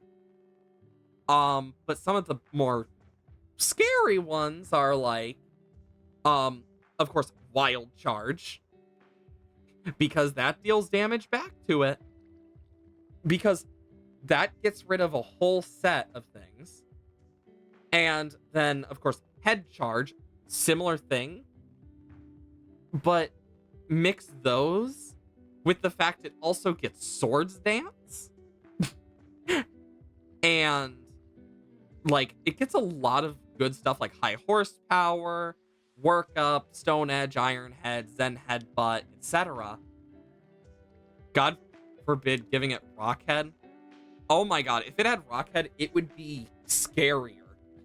Like, because, mind you, you can give it a lot of stuff, and it has, like, so what normal doesn't hit for super effective, it gets stuff for that. It gets stuff like Assurance. But, like, it gets a lot of recoil. It gets a few recoil moves, too. It gets, I mean, and even then, getting access to, like, Earthquake and Stone Edge and stuff, like, that stuff is actually scary. Like, Bouffalant is just one of those that it can be strong under the right circumstances. Another one that also I am so happy they gave love to is Volcarona. Personally, I think its level up, like, the actual final, like, evolution level is absolute bullcrap, bullshit, whatever you want to call it. So seeing it get 2 Paradox forms was really nice. It needed that type of love. Iron Jugulus was definitely weird.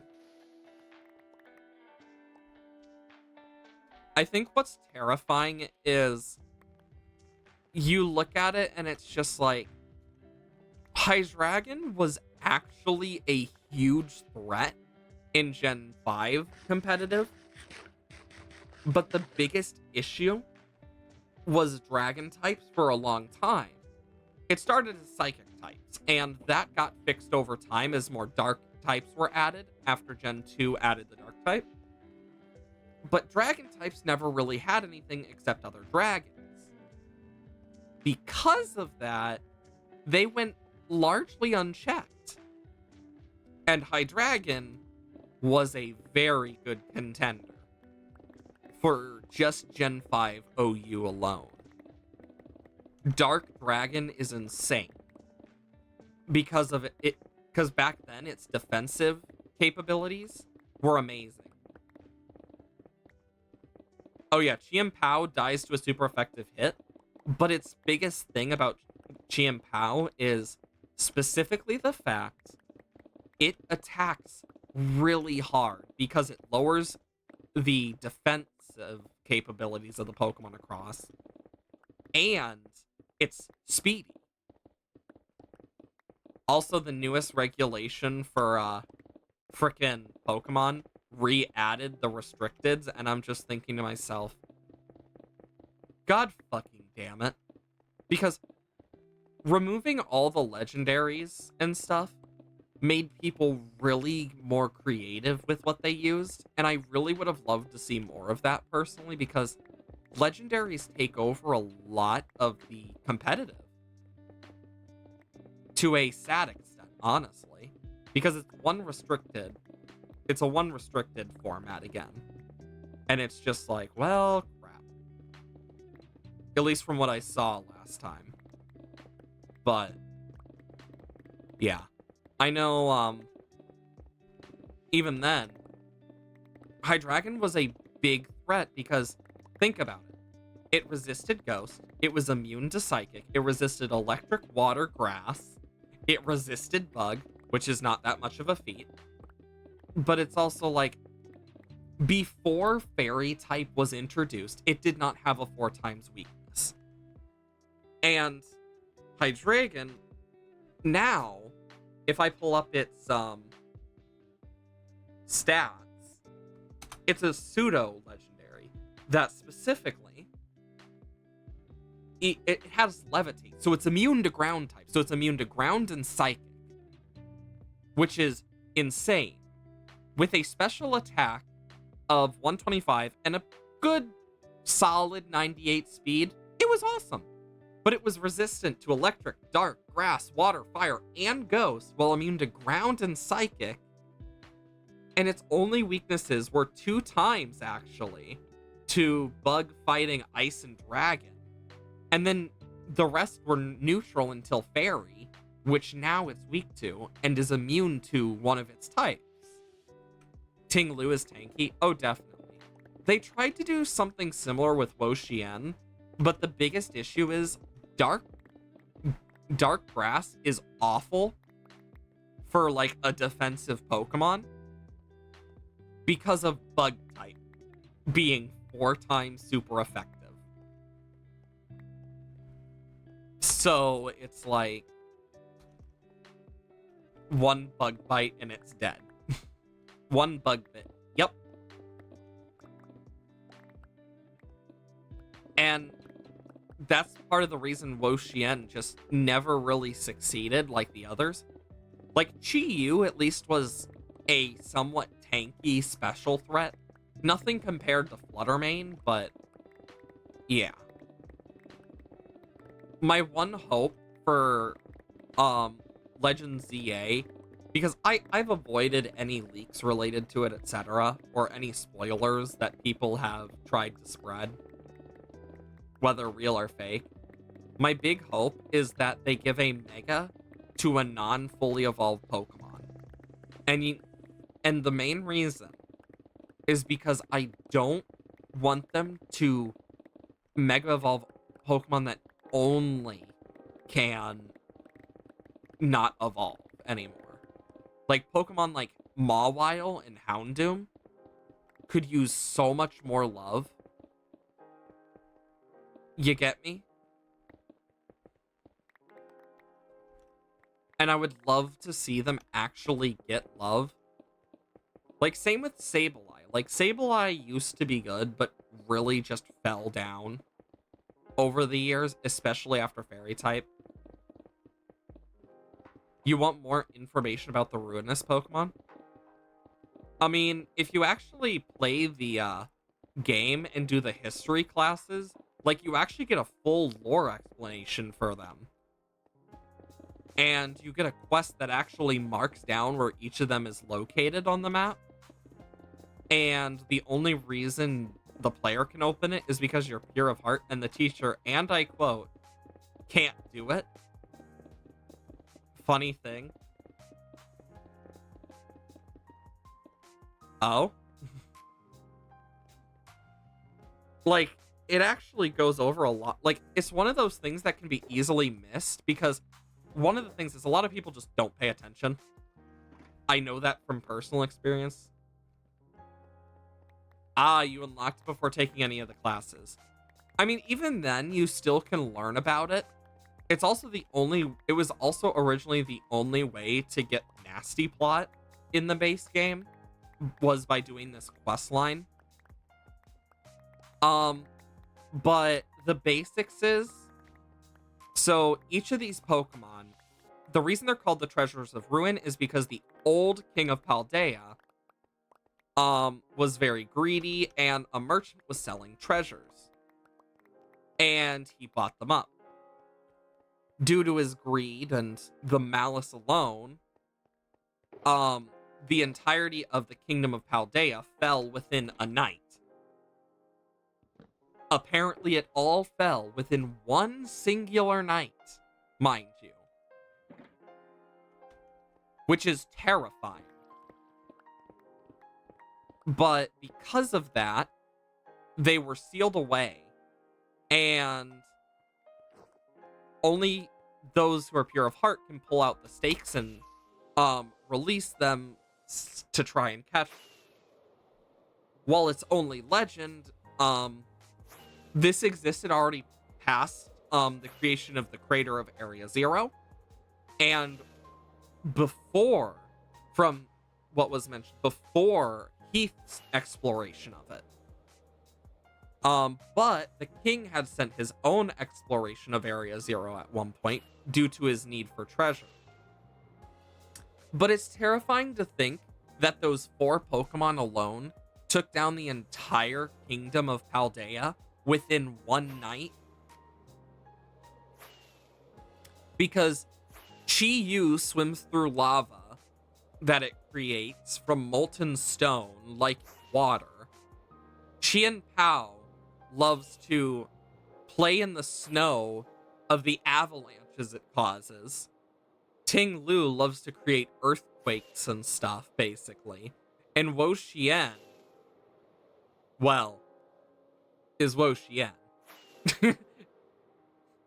I mean, have you seen the live Wo Xian reaction?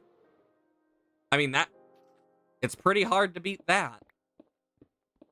We also need Diorite. I need to grab Diorite.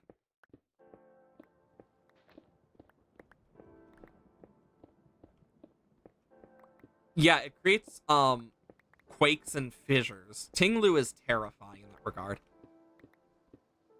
I mean, their main move is Ruination, which cuts a target's HP in half. It's basically a special attacking Super Fang, similar to the Island Deities thing, but Dark type.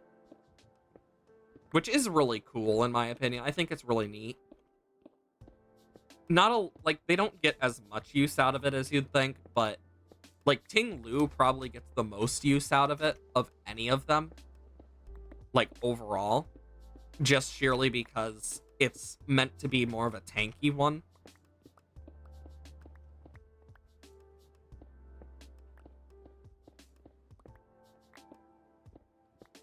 But even then, like, the Ruinous Quartet is a really cool set. Also, I'm surprised at how many people hated Enamorus because, and I quote, it looks ugly in its incarnate form. I want you to take a moment and think about it. Have you seen a soft shell turtle? Because that is what it is based off of. Because it is specifically based off the... So Enamorus is the...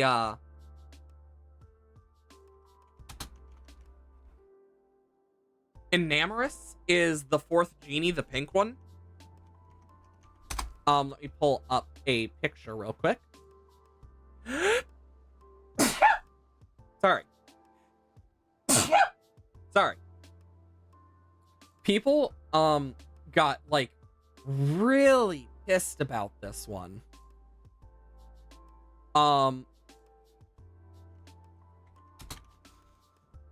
Because it was ugly and it shouldn't look like that.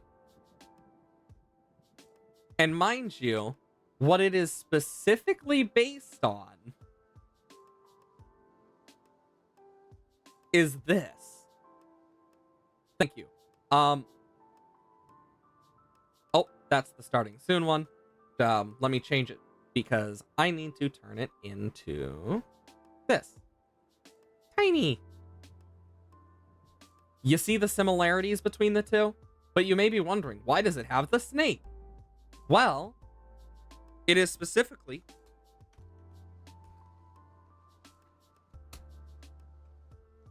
based off the 4 wind kami. And then there's their leader, the golden dragon, which people have theorized is the original dragon.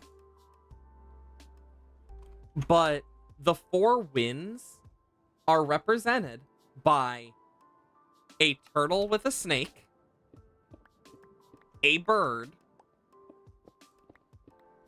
I'm quite sure it's a tiger specifically, and then a dragon. Huh. It's almost like Landorus is a tiger, Tornadus is a bird, and Thundurus is a dragon. I thought people noticed that. Like, Thundurus is probably the biggest stretch for being a dragon, but it also looks very similar to certain types of dragons. But even then, I thought that was kind of obvious, and I was always like, I wonder why there's not a 4th one. Enamorus was kind of inevitable.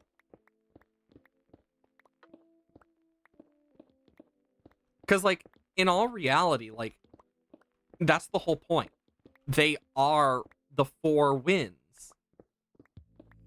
The winds of winter, Tornadus. The winds of summer, aka Thunderous. The winds of autumn, Landorus. And the winds of spring, Enamorous. Like, that's one of the things. Like, I always thought Tornadus could have totally used the ice type, but I get why they didn't give it the ice type. Because it would just make it worse. But even then, it's like, it is one of the few Pokemon I think is, like, really cool in terms of, like, its set of, like, things it's related to. The four genies, like, yeah, originally people called them the three, genies, and I was always like, they really remind me of them, and I'm quite sure that's what they're going for, but I might have been wrong. Chiyu has no thoughts behind its eyes. I mean, Chiyu is just beads that came to life. I just find it really funny. You have the sword, Qian Pao, the beads, Chiyu, Wo-Xian tablets, and then you have the bowl that is Ting Lu. I'm quite sure it was like specifically like it was supposed to, I don't remember if it was a mortar and pestle or a bowl specifically, but it was supposed to be like this ancient bowl. And it's just funny because like all of them make the most sense, but then there's Ting Lu. Bowl. Just like it's just so funny to me because it's like of all the things you could make Ting Lu, it has to be a bowl. Also, they totally missed out on the chance to make it look like a bowl and make the joke, it's a bowl with a bowl. Ah ha ha ha. Like, I think that is such a missed opportunity by the Pokemon Company. I think we can all agree that it would have been freaking hilarious. But even then, I love the Treasures of Ruin. I think they're a really good quartet to add to the list. Like, there's a lot of them that I think are really cool. Like, of course, there's the cuteness that is Ogerpon. I mean, it's Ogerpon. But yeah, like, I know for me personally, I do want to go back and play like Scarlet and Violet just to collect each of the Pokemon at each of their stages. Just to get that shiny Meloetta for the lulz. Had a bowl on its head and said, okay, this animal's a bull or a bowl. Where do you put the food in? I mean, technically it can eat. I will say, I do like how it looks like it came from the earth itself. There's also the question of how the hell the sword Qian Pao has for fangs broke. And it makes you, because one of the things that's never directly stated is that they were Pokemon or not. It just said 4 treasures. So it's possible that they were normal, like, just items. And then, like, the greed alone turned them into Pokemon, for all we know. Because of just how weird the crater is. Because if you've seen Pokemon Horizons, all the Pokemon related to Terapagos that were on the one guy's team, one of them is huge. Another one, apparently, from the looks of it, is possibly a Paradox Pokemon now instead of the original Entei. Another is just a giant Galarian Moltres. Another one of them is constantly looking like it's terastallized, despite not being. Like, all of them have different side effects, be it stronger, like, different effects from Terapagos' power. And then there's Terapagos, which can be in this little pendant, but is the most adorable thing ever. Like, he does, like, this little waddle type effect, and it's so fucking cute. And then there's the villain, which is just really cool looking. He has the toothpaste. He has the toothpaste guardian, as I like to call it. Um, but in reality, it's just Zygarde, because Zygarde's shiny it looks like a toothpaste. Like, I've always thought of it as a toothpaste guardian. That is something I'm curious if they'll do in Legends EA, if they will give Megas to Zygarde, Yveltal, and Xerneas. Because I could totally see them doing that with those and possibly the Kalos starters. Doesn't mean they will. Probably not. But it is an interesting thought nonetheless of like, huh. Because it does make me really curious. Because I'd love to see that if it happens. I think that would be a really cool little thing to do. Here comes the lag of the speed. Ow. Oh my god.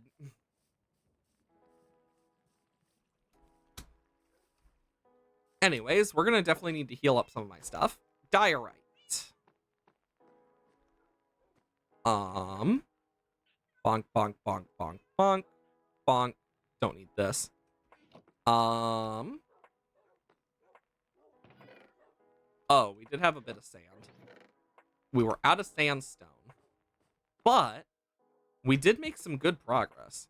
But yeah, like, the whole story with Terapagos and stuff is actually, like, really depressing.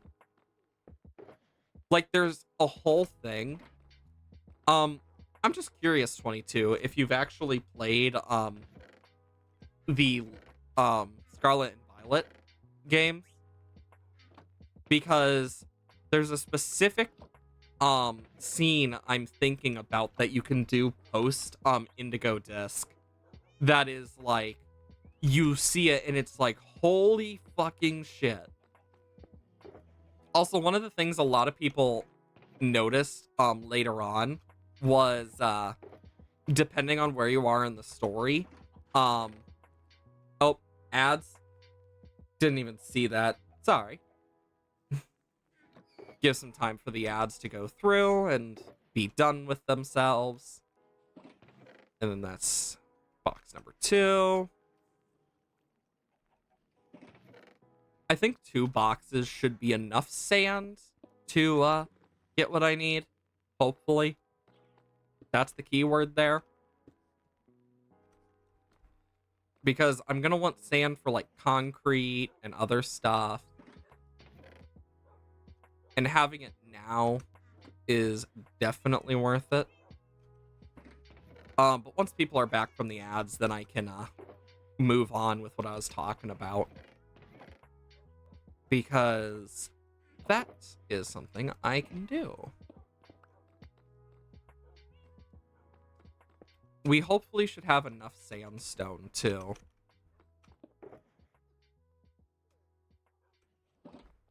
We might have more than enough, honestly. But I am okay with that.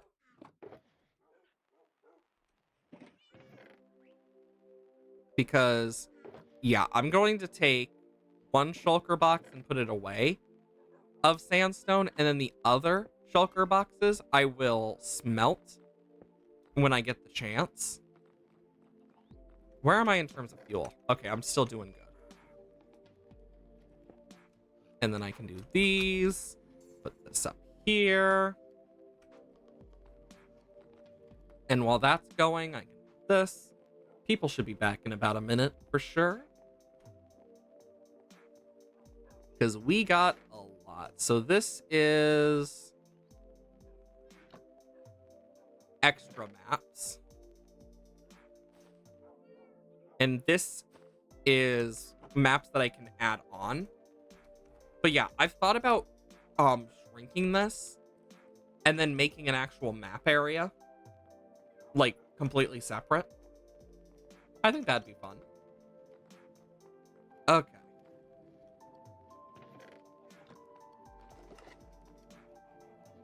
The fuck? I just heard a dispenser.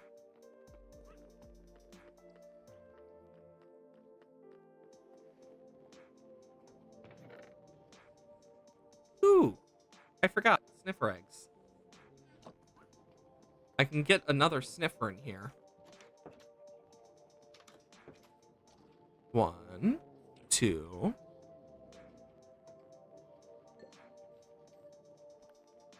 Cool. And then I can put these in here. And then I can have 4 sniffers going, which should be nice. And we're doing pretty good on armadillo scoots. Perfect. Everyone should be back now. What was I saying? Okay, so I'm curious if you've actually beaten the actual games of Scarlet and Violet, because I don't want to spoil stuff for people who haven't played it, because it's one of those that is definitely worth doing on your own, like first. Like, I highly suggest it. You know, I'm thinking about where I want to put my map. What I could do, and this is only an idea, what if I went through this and, like, I kept the paths here, but, like, in here I made, like, this deep pit or something? Like, that could be fun. It's only an idea. Also, the reason I did this, and I need a, does an egg work? Well, won't know. But I'd love to start doing some of those, because beating the Ace School tournament and just tackling Loyal 3. Okay, I won't spoil it because it's a, like, Indigo disc thing, and I think you'd like it quite a lot. Like, a lot of people, like, I personally think like, the base game, amazing story, and with Kitakami and stuff, as well as Indigo Disc, amazing story part 2. And once you beat those, you should, if you haven't already, I believe it's still accessible, the mystery gift for getting the DLC. You can get a special Pecha Berry that will allow you to get access to the mythical and the epilogue to the entire story. And I'm talking entire story epilogue. So, like, not just the first one from the base game, but also from the DLCs. And I think that's, like, such a good way to do the event, because it is probably one of the funniest events, in my opinion. Yeah, the Mochi Mochi zombies, with the mythical. It's such a good event, and I highly suggest experiencing it for yourself. Because, like, experiencing the story of Scarlet and Violet for yourself is definitely worth it, in my opinion. It's just one of those that, like, is really fun to play and, like, experience. Like, I definitely, if I could, I'd play it again for the first time just because it's so damn funny. It's just, like, of all the things they could do, they did some insane stuff with it.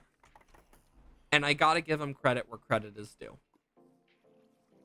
They stepped up their story game quite a bit.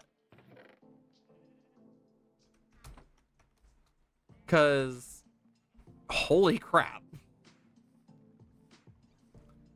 Okay, now I need to make sure this is smelting, as well as grab a bow or crossbow. Crossbow it is. And then I need some arrows. Let's see.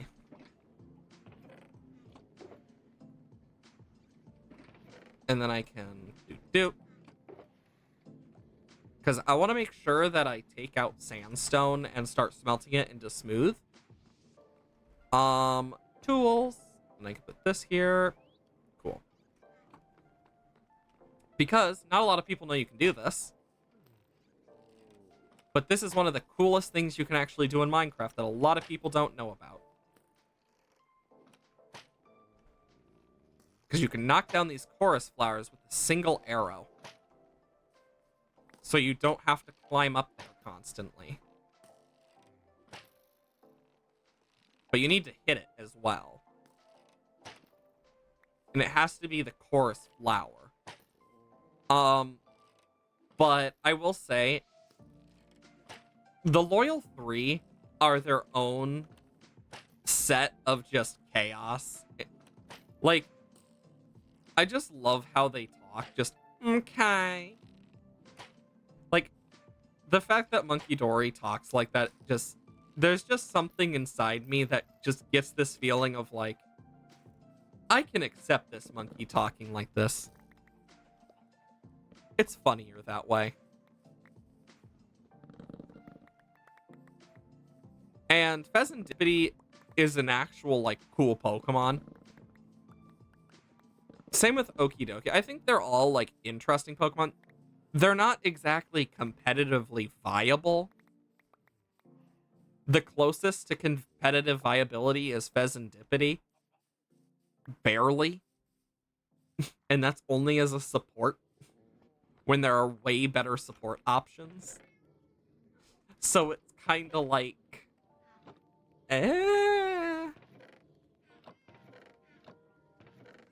But even then... I'm also gonna need to pop this chorus fruit. Gosh, look at all this stuff. I need to stop this so it actually collects everything. Because then it will actually do its damn job. Yeah, because we're going to be doing a lot of smelting. Whoo, baby. But, yeah, I would say of all of them, Scarlet and Violet definitely did the best with its DLCs. You're angry at yourself? Why so? Actually, I should probably take care of this damn chickens before they ruin my systems even more than they already have. You know, I'm not going to ask how that chicken dropped 3 of its own breast. And that one dropped 4. They dropped 4 of their whole body. I basically just duplicated them. Apparently we're duping chickens out here now. We do need to kill the Wither again. 6 legendary events, well technically 7, miss 4 or 5 shiny Pokemon that are free. In all honesty, I personally, like, I've done a few shiny event Pokemon, and I'm just gonna tell you now, it's nowhere near the feeling that you get from finding them yourself. It's just kind of like, Like, personally, that's how I feel about it. Uh-oh. Okay, making sure that doesn't go poorly. Because, like, I like the shiny events and all, but I feel like it's taken a lot from us for, like, shiny legendaries, because none of the Scarlet and Violet legendaries are shiny huntable, including the past legendaries that came back. And I think that's like a overall net negative, personally. Because I like shiny hunting. I do it sometimes, and I think that would be a fun stream because I could talk about it for hours. Because I'm used to being able to do that type of stuff for a long period of time. I do it way too much, honestly, sometimes. Where I am doing like a very boorish task.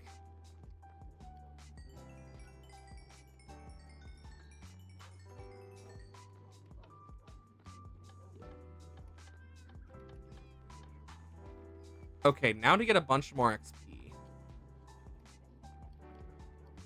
Boom, boom, boom, boom, boom, boom, boom, boom. Damn. That many for a shiny Haxorus. I feel you on that one. I have had those types of hunts before, where it's just complete bullcrap.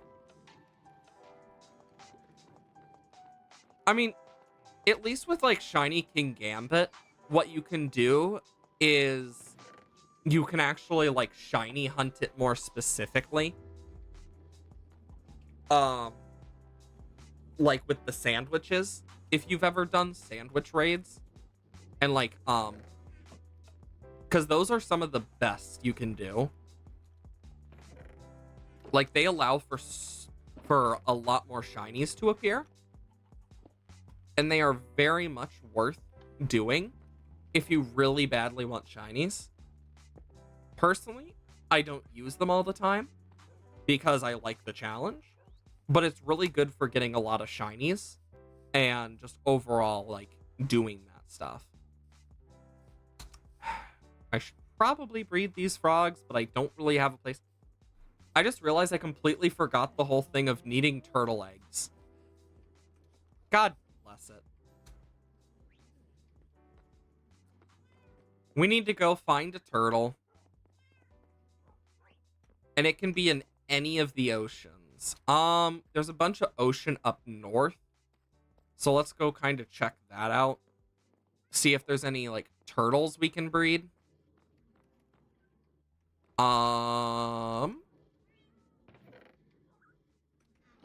Probably gonna want a pair of shears. Just for the sake of being able to get seagrass. And then I am gonna want to get some more rockets. Because I didn't realize I forgot that. Like, one of the only things I needed that I completely forgot about. So guys, keep your eyes open for them turtles. Gotta look for them sea turtles. At least they're more likely to spawn. Like, since it's vanilla. But that could just be me coping. Because they spawn on beaches more specifically. Well, not all beaches, but most beaches. But with how often I've been around here, there's some dolphins. It's also possible that they could be in the water. Oh yeah, I have been working on shiny Hisui and Zoroark for God knows how long. I think I've hatched... I've lost count. Like, I lost count at about 45,000. I have horrible egg luck. Like, I got a perfect IV Zoroark first.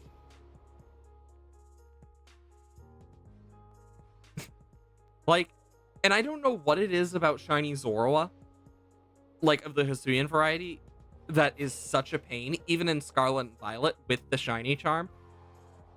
But what annoys me more is I have found natural shinies more. Like, I have found a natural shiny Fennekin, a natural shiny Nacli, and a bunch of other natural shinies beforehand. Guess what? Wow. Tortle. Give me them eggs. Them eggs. That sounded weird.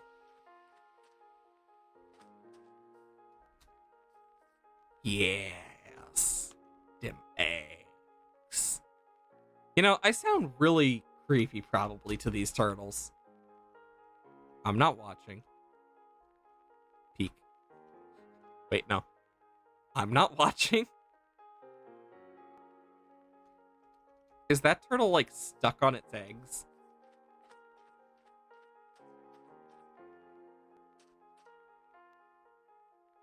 Perfect attack IVs on Poniard. Nice.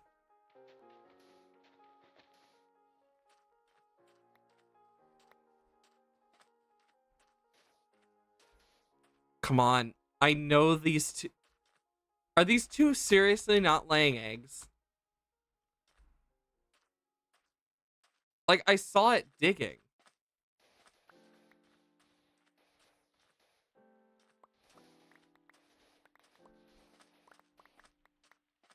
Like, seriously.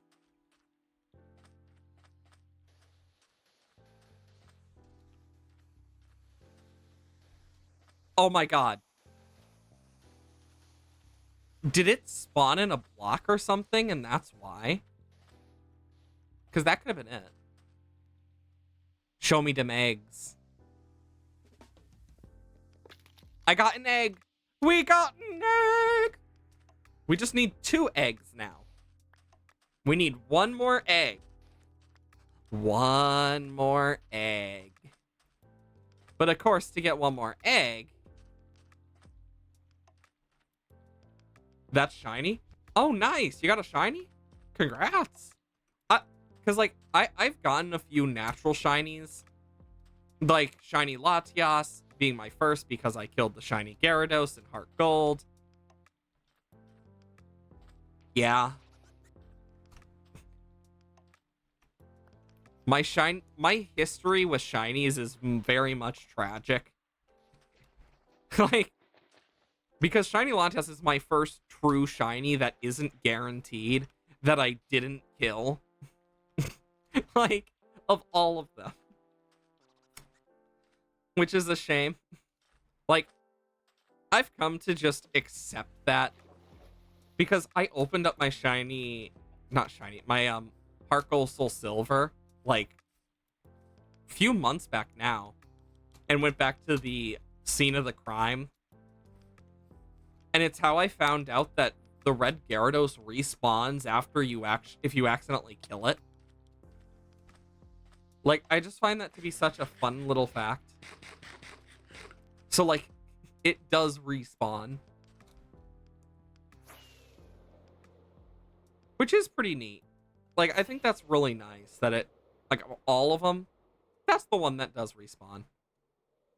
I mean, because I know I have the shiny Blitzel from the Indigo Disc that you can get, as well as the shiny Munchlax from Ogre Ousting in Kitakami for actually completing 2 of, like, the really difficult challenges. Took the longest hunt in Scarlet and Violet. For me, I found a shiny Knackley randomly while hatching eggs. Because I like to change positions sometimes just so I get stuff. Like, because that's how I got a shiny Knackley, a shiny Shinx, a shiny Luxio, because I got 2 shiny Shinx. A shiny Fennekin I got that way. Like, I have gotten several shinies outside of the eggs compared to in the eggs. Like, it's to the point that I gave up shiny hunting frickin' Zorua after a point. And, like, I've actually thought about going into Legends Arceus specifically. And then I realized, wait a minute. Hisuian Zorua does not like to spawn naturally. At least not easily. Because if you've ever seen Hisuian Zorua's shiny, it is such a good shiny. Can I breed these again? Turtle, don't you leave. Yeah, you see this nice grass. Want to know how many eggs? Yeesh. Like, there's sometimes where you just take so many. One of the shiny hunts that I've been meaning to take on that I haven't done is shiny Arceus. Because you can do that in BDSP. And I think that could be a fun little thing to do on stream one day if I end up getting a non-Switch Lite to stream with. Because Switch Lite doesn't have the capture card naturally in it. At least from what it is mentioned online. Because then I would totally, like, do that. Yeah, you can get a natural shiny Arceus. Because of BDSP. Is it easy? No. But it's cool. Like, that's one of the shinies I've been meaning to hunt. Because the only Arceus I got before that was Diamond and Pearl when I glitched out the game. I used to glitch out games for fun. Like, I would use, like, duplication glitches and stuff when I would find them. It's how I managed to get, like, Darkrai and Shaman. Originally was I literally used the shadow glitch that caused you to go out of bounds. Just trapped in a bad remake. And we all have those days. Being trapped in a bad remake. I just need one more turtle egg. That's all I need, game. I've been running around. I'm begging you. Give me that turtle egg. Because then I can start breeding them at home. Because we're also going to need turtle scoots for the frickin' turtle shell helmet. As well as, how did we get here? If I decide to use Turtle Master. Because it's one of the best ways to usually get that stuff.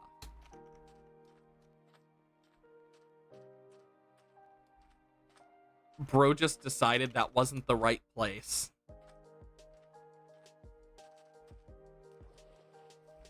I just want them to create the damn egg.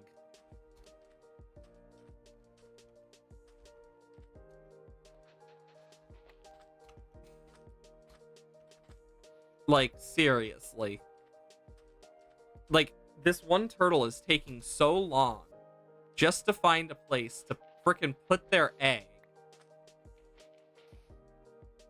And it's painful. Boom. Boom, boom, boom, boom.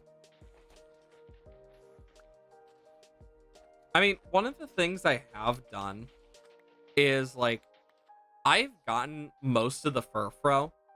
I know today I checked my Pokemon Home GTS, and one of my excess Furfros I have from Pokemon Go got traded in, so now I got the Diamond Furfro this morning, meaning the only thing I'm missing for my form decks now, in terms of Furfro, is the Pharaoh and Kabui, forms, as well as small, average, large, and super-sized versions of Gourgeist.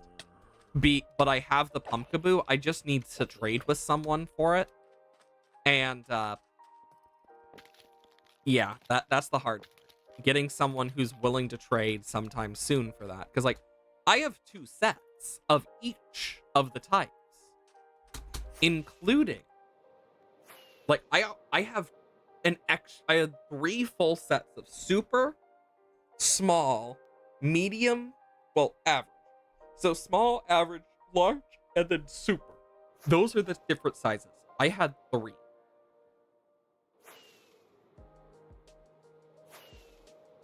The reason is that the reason they massacred Pyro Ball's animation is they do it all the time. Like, it is a very normal thing. It's not a Pyro Ball thing only.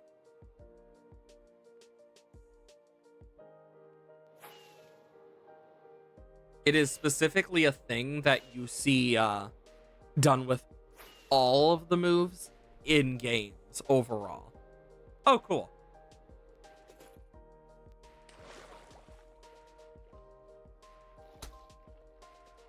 Because now we can literally just go through the end. Make our lives like 10 times easier.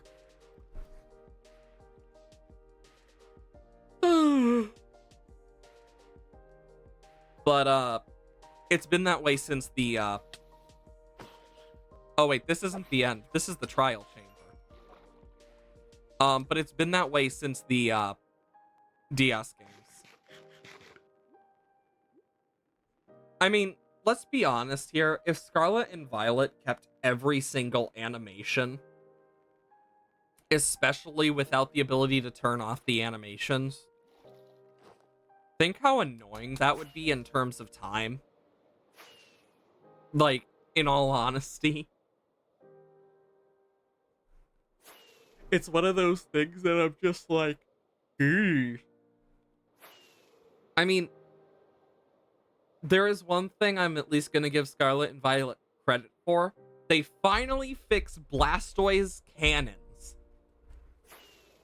Blastoise can finally shoot out of his damn cannons. After so many fucking years in the games, he shoots out of his damn cannons now. Instead of his chest, his forehead. Yeah.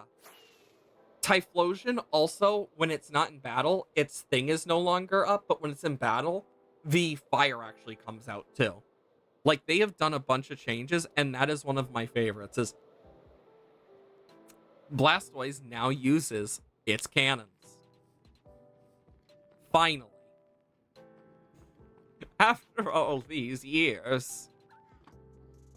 Like, that was probably one of my favorite things to see, because I'm just here like, oh my god. They did it. They fucking did it. And the amount of joy just alone was paramount to the amount of joy the entire community must have felt finally seeing it and not being the same old bull crap.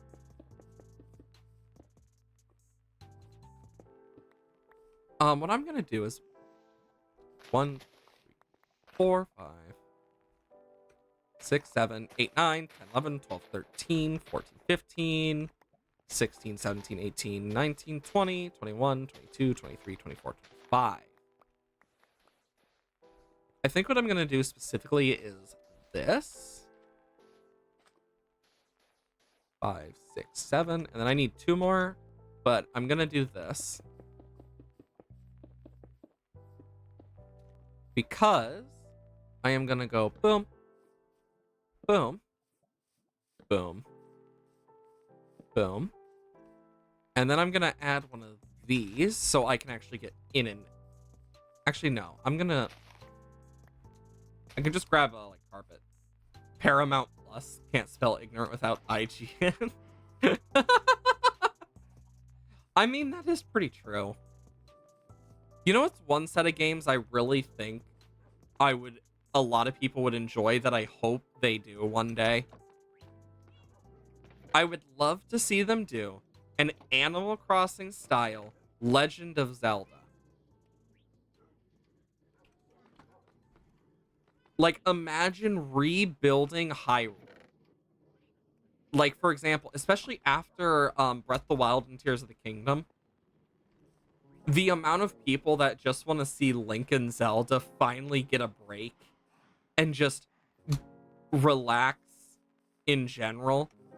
No big bad, just repairing stuff is insane. And I think that's an untapped market. Like, I would totally play a game with Link and Zelda going through and rebuilding frickin' Hyrule. I mean, yeah, same thing with the Pokemon Farming Sim. I think that's one of them that definitely can work really well. Like, there's a lot that I feel like they totally missed the chance to do, and they should totally try it. Okay, let's see.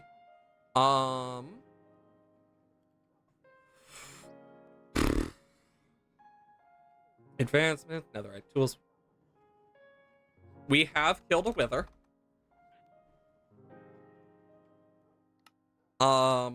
I want to do some more end raiding.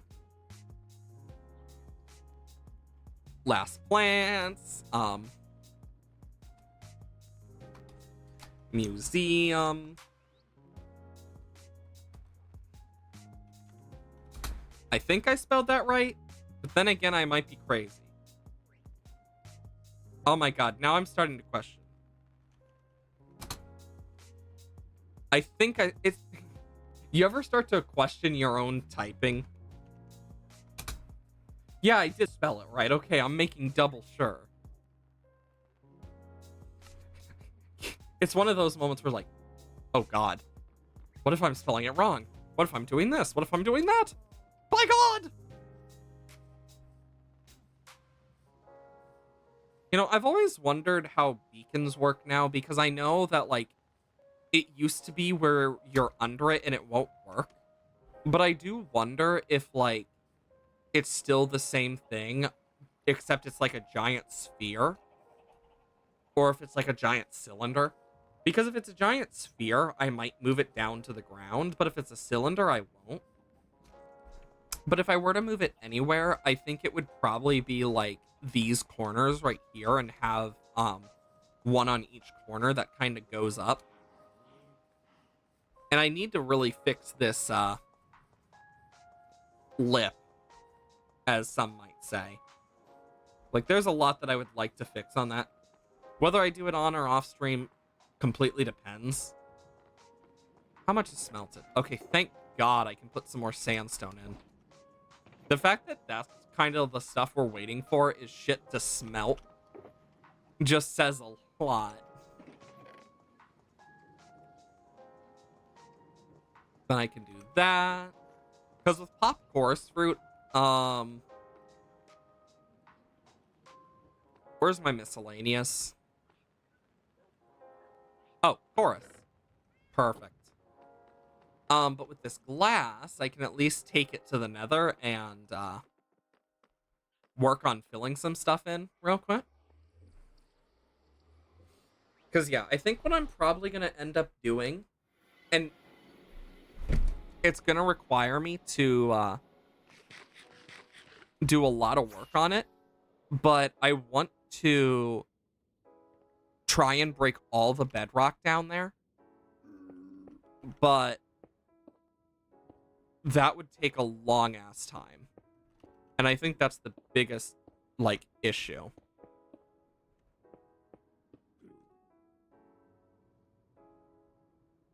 But, even then. Okay. At least we can fill out more of this glass because things don't spawn on it.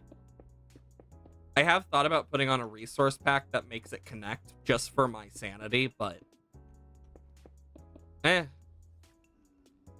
will say one of the glass types that's really underrated for how well it can mix is brown glass. Like, brown glass is just one of those glass types that's, like, really good if you mix it correctly. Especially from, like, a distance. It actually looks like, depending on how you build your stuff, it can look basically invisible in, like, darker builds made of, like, darker woods. Like, it may, because it can make, like, from, like, a bottom floor, if you made it a like glass floor in the middle, it would look like it's bigger than it actually is. Like, stuff like that I think is really cool, personally.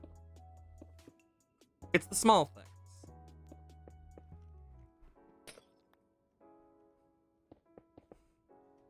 And I know one of the things I've been doing is learning how to do waterfalls from a distance.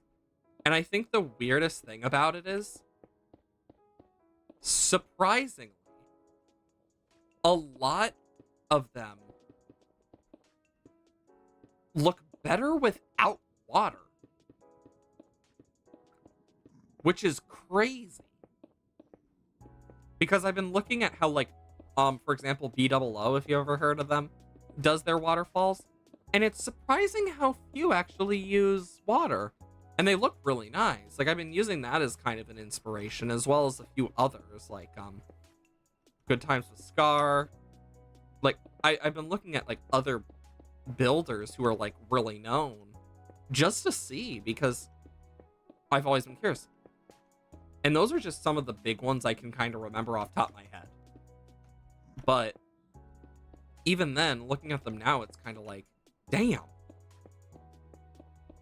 Because a lot of that stuff is very important to, like, making something look good. And I've always wanted to be better with, like, waterfalls and, like, other natural stuff. And that's why I've been looking a lot at, like, B-dubs and Scar, because they're very much known for their natural building and ability to make natural looking landscapes. It's actually kind of scary, like, how well it can be done. Because, like, for trees, I've learned a lot since I first started. The botanical garden was a really good step for me to try new things. And I think if I want to do more like diverse terrain though, I need to do things like an island of diverse terrain, because I think that's going to help me in the long run. Because I want to get better. Because being able to improve would be awesome. Because I really think my building is not good. I already know it isn't. But I really think I can get better as long as I keep trying. Because it's worth it. I know being able to finally get the glass in for this, though, is going to be really nice. Because then when I finish, like, the chamber and everything for this, I'll be able to do a bunch. Like, and if I have issues where, like, piglins won't spawn or whatnot in something, I can always add, like, a trap door to get up here to, like, anger them if need be or whatnot. But even then, I know they'll start to wander onto the glass more likely. If we have, like, the turtle eggs. Because a lot of undead mobs like to go after turtle eggs. So that's one of the other reasons I wanted turtle eggs. I don't know if adding more increases its radius or not, but I know it does still affect other stuff. And as long as I can at least attract one into the hole and hit it, the range will be enough that it should just automatically get the rest of the piglin to go and get angry at me and then come charging down the hole. Because what I probably will do is, because they can't really tell much of a difference between a full block and a trapdoor due to how their AI works. Like, most, like, mobs just have trouble with that, which is great for me. But it also means that when making stuff like this, I need to think of how I could get them to just auto go for me, and they usually go for the closest. And the closest would be that pit. That's the plan, at least. But we'll just have to see. And then, of course, ghasts are going to be another issue until we actually get everything in and fully done. But that is a future me issue right now. I mean, even then, Gita was the easiest champion. Oh, she definitely was. And I think part of that is because and I think part of it is Pokemon Company not thinking it all the way through to an extent where in the Indigo Disc and at the Ace Academy tournament, I don't know if it's the first time it does it, but I know after like if you do it again afterwards, she changes her team. And it's like really good. Because in the Indigo Disc, as well as Ace Academy tournament, I believe, I don't know if you have to beat the Indigo Disc first or not. If you have her to battle, she leads with Glamora and finishes with King Gambit, which is like, holy crap, they actually fixed it. And they replaced some of her Pokemon with way better Pokemon, because she gains a Dragapult and a Chestnut onto her team. Like, she actually gains some actual power there. And I really think that it's a good start. I'd love to see more of that. Yeah, she finally optimized it. Because, and I think the thing that actually caught me off guard the most is the fact that, of course, as you know, they all terrestrialize their last Pokemon. She terrestrialized it to fighting type. Not fighting type, flying type. So that fighting types are not super effective against it, but resistant. which is such a cool little thing that I'm glad that they did. Like, but her team is a lot scarier. Like, she still uses a Sparthra. I know because that's one of the ones, she leads with Glamora, which is crazy. Hey, Iris, hope you're doing well today. Do the quick sweepy sleep.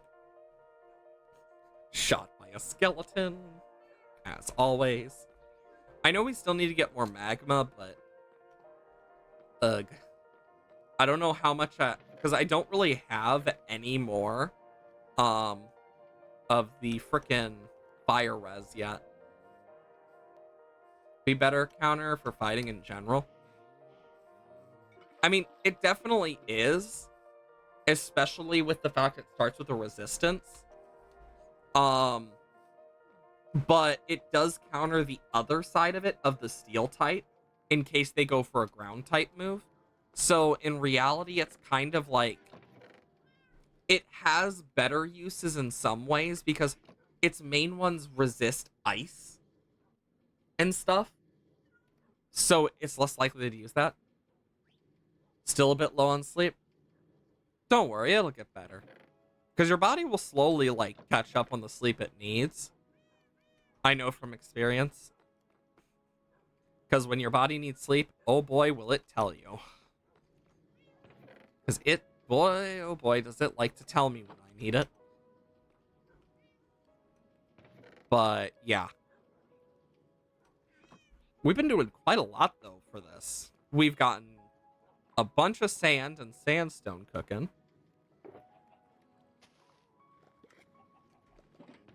Just waiting for this to come back around.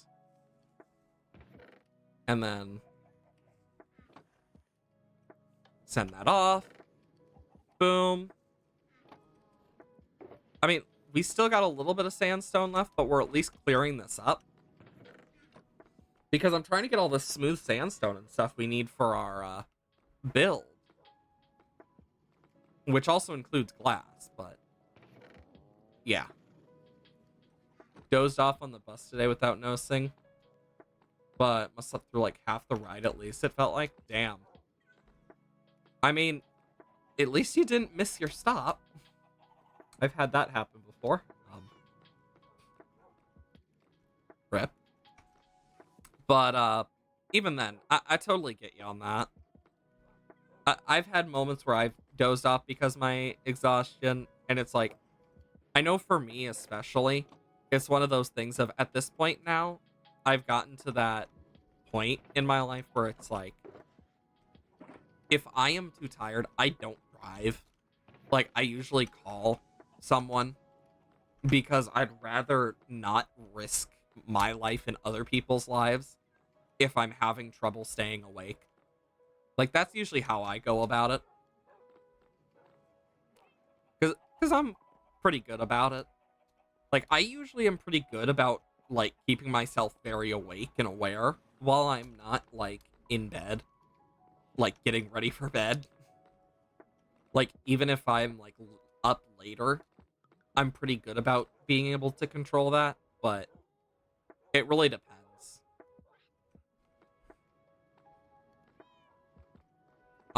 If canceled a driving lesson for that? Oh, definitely. I mean, for me, it's one of those things of like, that's one of the biggest things that really a lot of people forget about is how dangerous it is to drive while sleepy.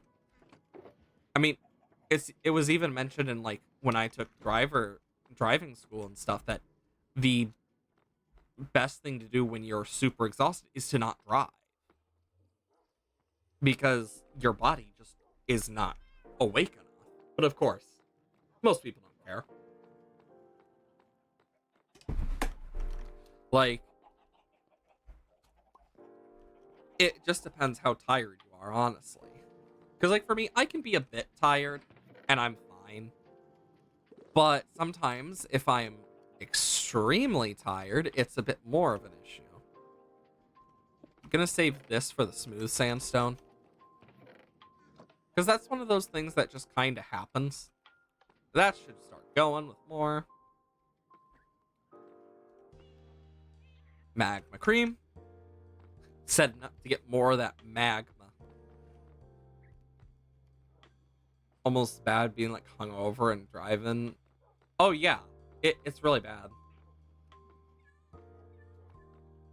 I will say you cannot crit with Ruination. And if you can, it doesn't do anything different. Because it literally just halves your health. Just so you know. But yeah, like, being super sleep deprived is very dangerous for driving. Because, for example, someone like me who is very, like, when I get very tired, it is one of those things of, I start to, like, depending how many days I've gone without sleep, I will start to, like, see shit. Like, I start to, like, hallucinate. Where you, and this was talked about in psychology with, by my teacher quite a bit. And it's the reason why staying up so much can be so deadly is because how it affects your body. But after a point, you go into a form of sleep psychosis. And it depends on the length for people. But because of, like, how the things like insomnia or, like, just insomnia in general is probably the best example in this case, can affect your body, it can lead to a lot of issues. But there is such thing as fatal insomnia, which you end up being unable to sleep at all, and it just kills you. Through period 2 where your sleep was so bad you start getting minor hallucinations. Yeah, like, that stuff is more normal than you'd think for, like, that type of stuff. And I think that's something that's, like, really interesting about the human body that just isn't talked about, is how, like, absolutely batshit crazy it can get over the smallest things. Like, you're not feeling good? Well, too bad. Feels worse. Like, the body just does stuff like that. That's just one of the things it does. It doesn't make it any less of an interesting part of it. Let's check on them turtle eggs.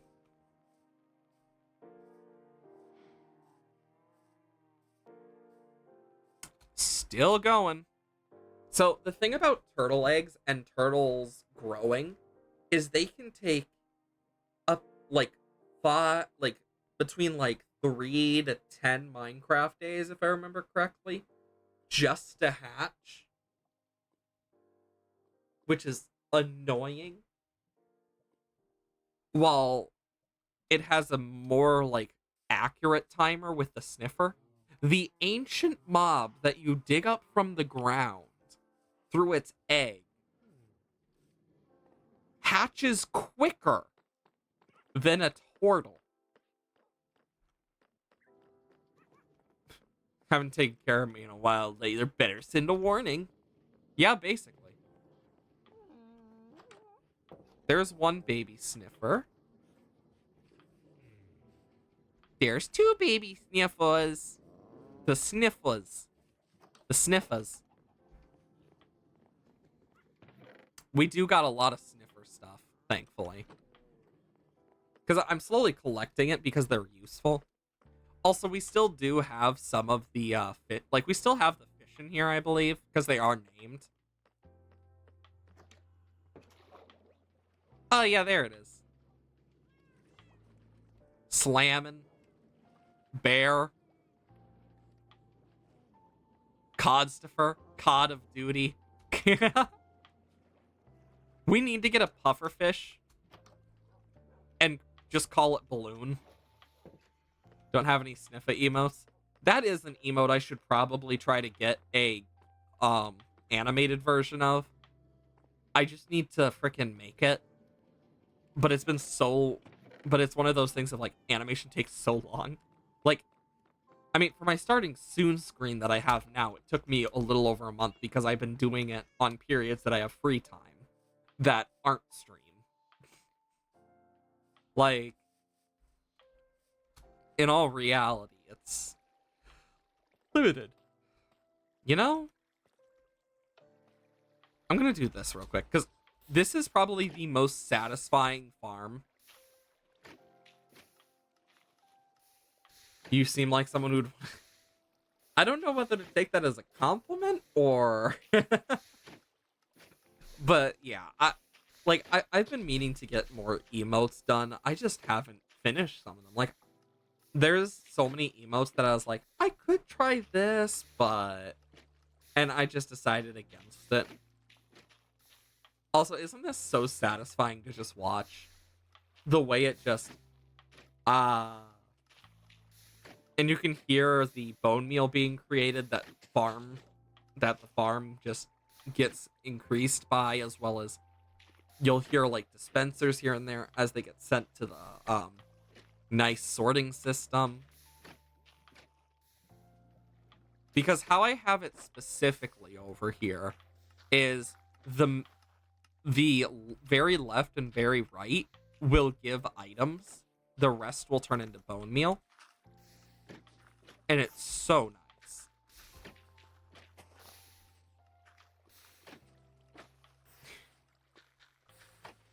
Like, I have quite a few emotes that I have worked on. And also a lot that is just like, maybe this wouldn't work. Like, it's one of those types of things where I start second guessing myself. Like, I do that way too much with emotes. There was also a point an Enderman actually took the block from this. That's what led to all the chickens around the place. Little fun fact for you. And I'm still finding them, but whenever they're near my redstone farms, I try to get rid of them because I've had them break my redstone farms before.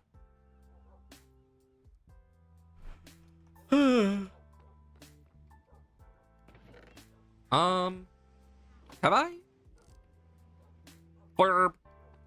Okay, cool. We still need another end crystal. And also to somehow get a strider to the overworld. I think the part that might unironically turn out to be the easiest. And this is something that we're gonna have to actually focus on if we're gonna do it. Once I clear out like the bedrock here and stuff, like completely, like I might do some of it off stream between this stream and next stream if I get time. But if I make this really big, I can send a ghast through. Then we can go through the portal with the ghast and then kill it and then get Uneasy Alliance, which would actually work out really well for us, because that is one of the achievements I've been meaning to go for. Of course it's not perfect, but in terms of like other stuff, we still need to finish the pet area over here. And I'm thinking whether over here or over here specifically, because I plan to move like the trees eventually, but I'm thinking like over here, building an area that we can put the new map area for the big maps, and then do a smaller map thing for upstairs that better like suits our area around here, where like it's the smaller map that includes like our full base as well as like the museum and stuff, so like everything in like this radius, and then like have mini maps like in different places of like our outposts. Like that could be something fun to try. But it really kind of just depends. I also did start like automating some lava because we need it. Can put more of this in. Like I'm probably gonna, like, when I have to go to work today, I'm probably going to just leave this in the background while I do so after closing these doors, just so it smelts. But either way, it's getting that time. So if you're not already part of it,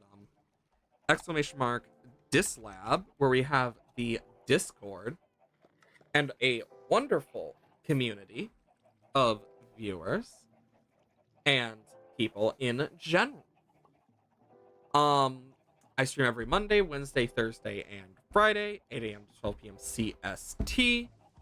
If you aren't able to make them, that's okay. We still have the VOD channel, exclamation mark YouTube, where we have all of the VODs that come out every Tuesday, Saturday, and Sunday at 8 a.m. CST. Other than that, I hope you all have wonderful days, and just remember to all stay awesome, and I'll see you guys later.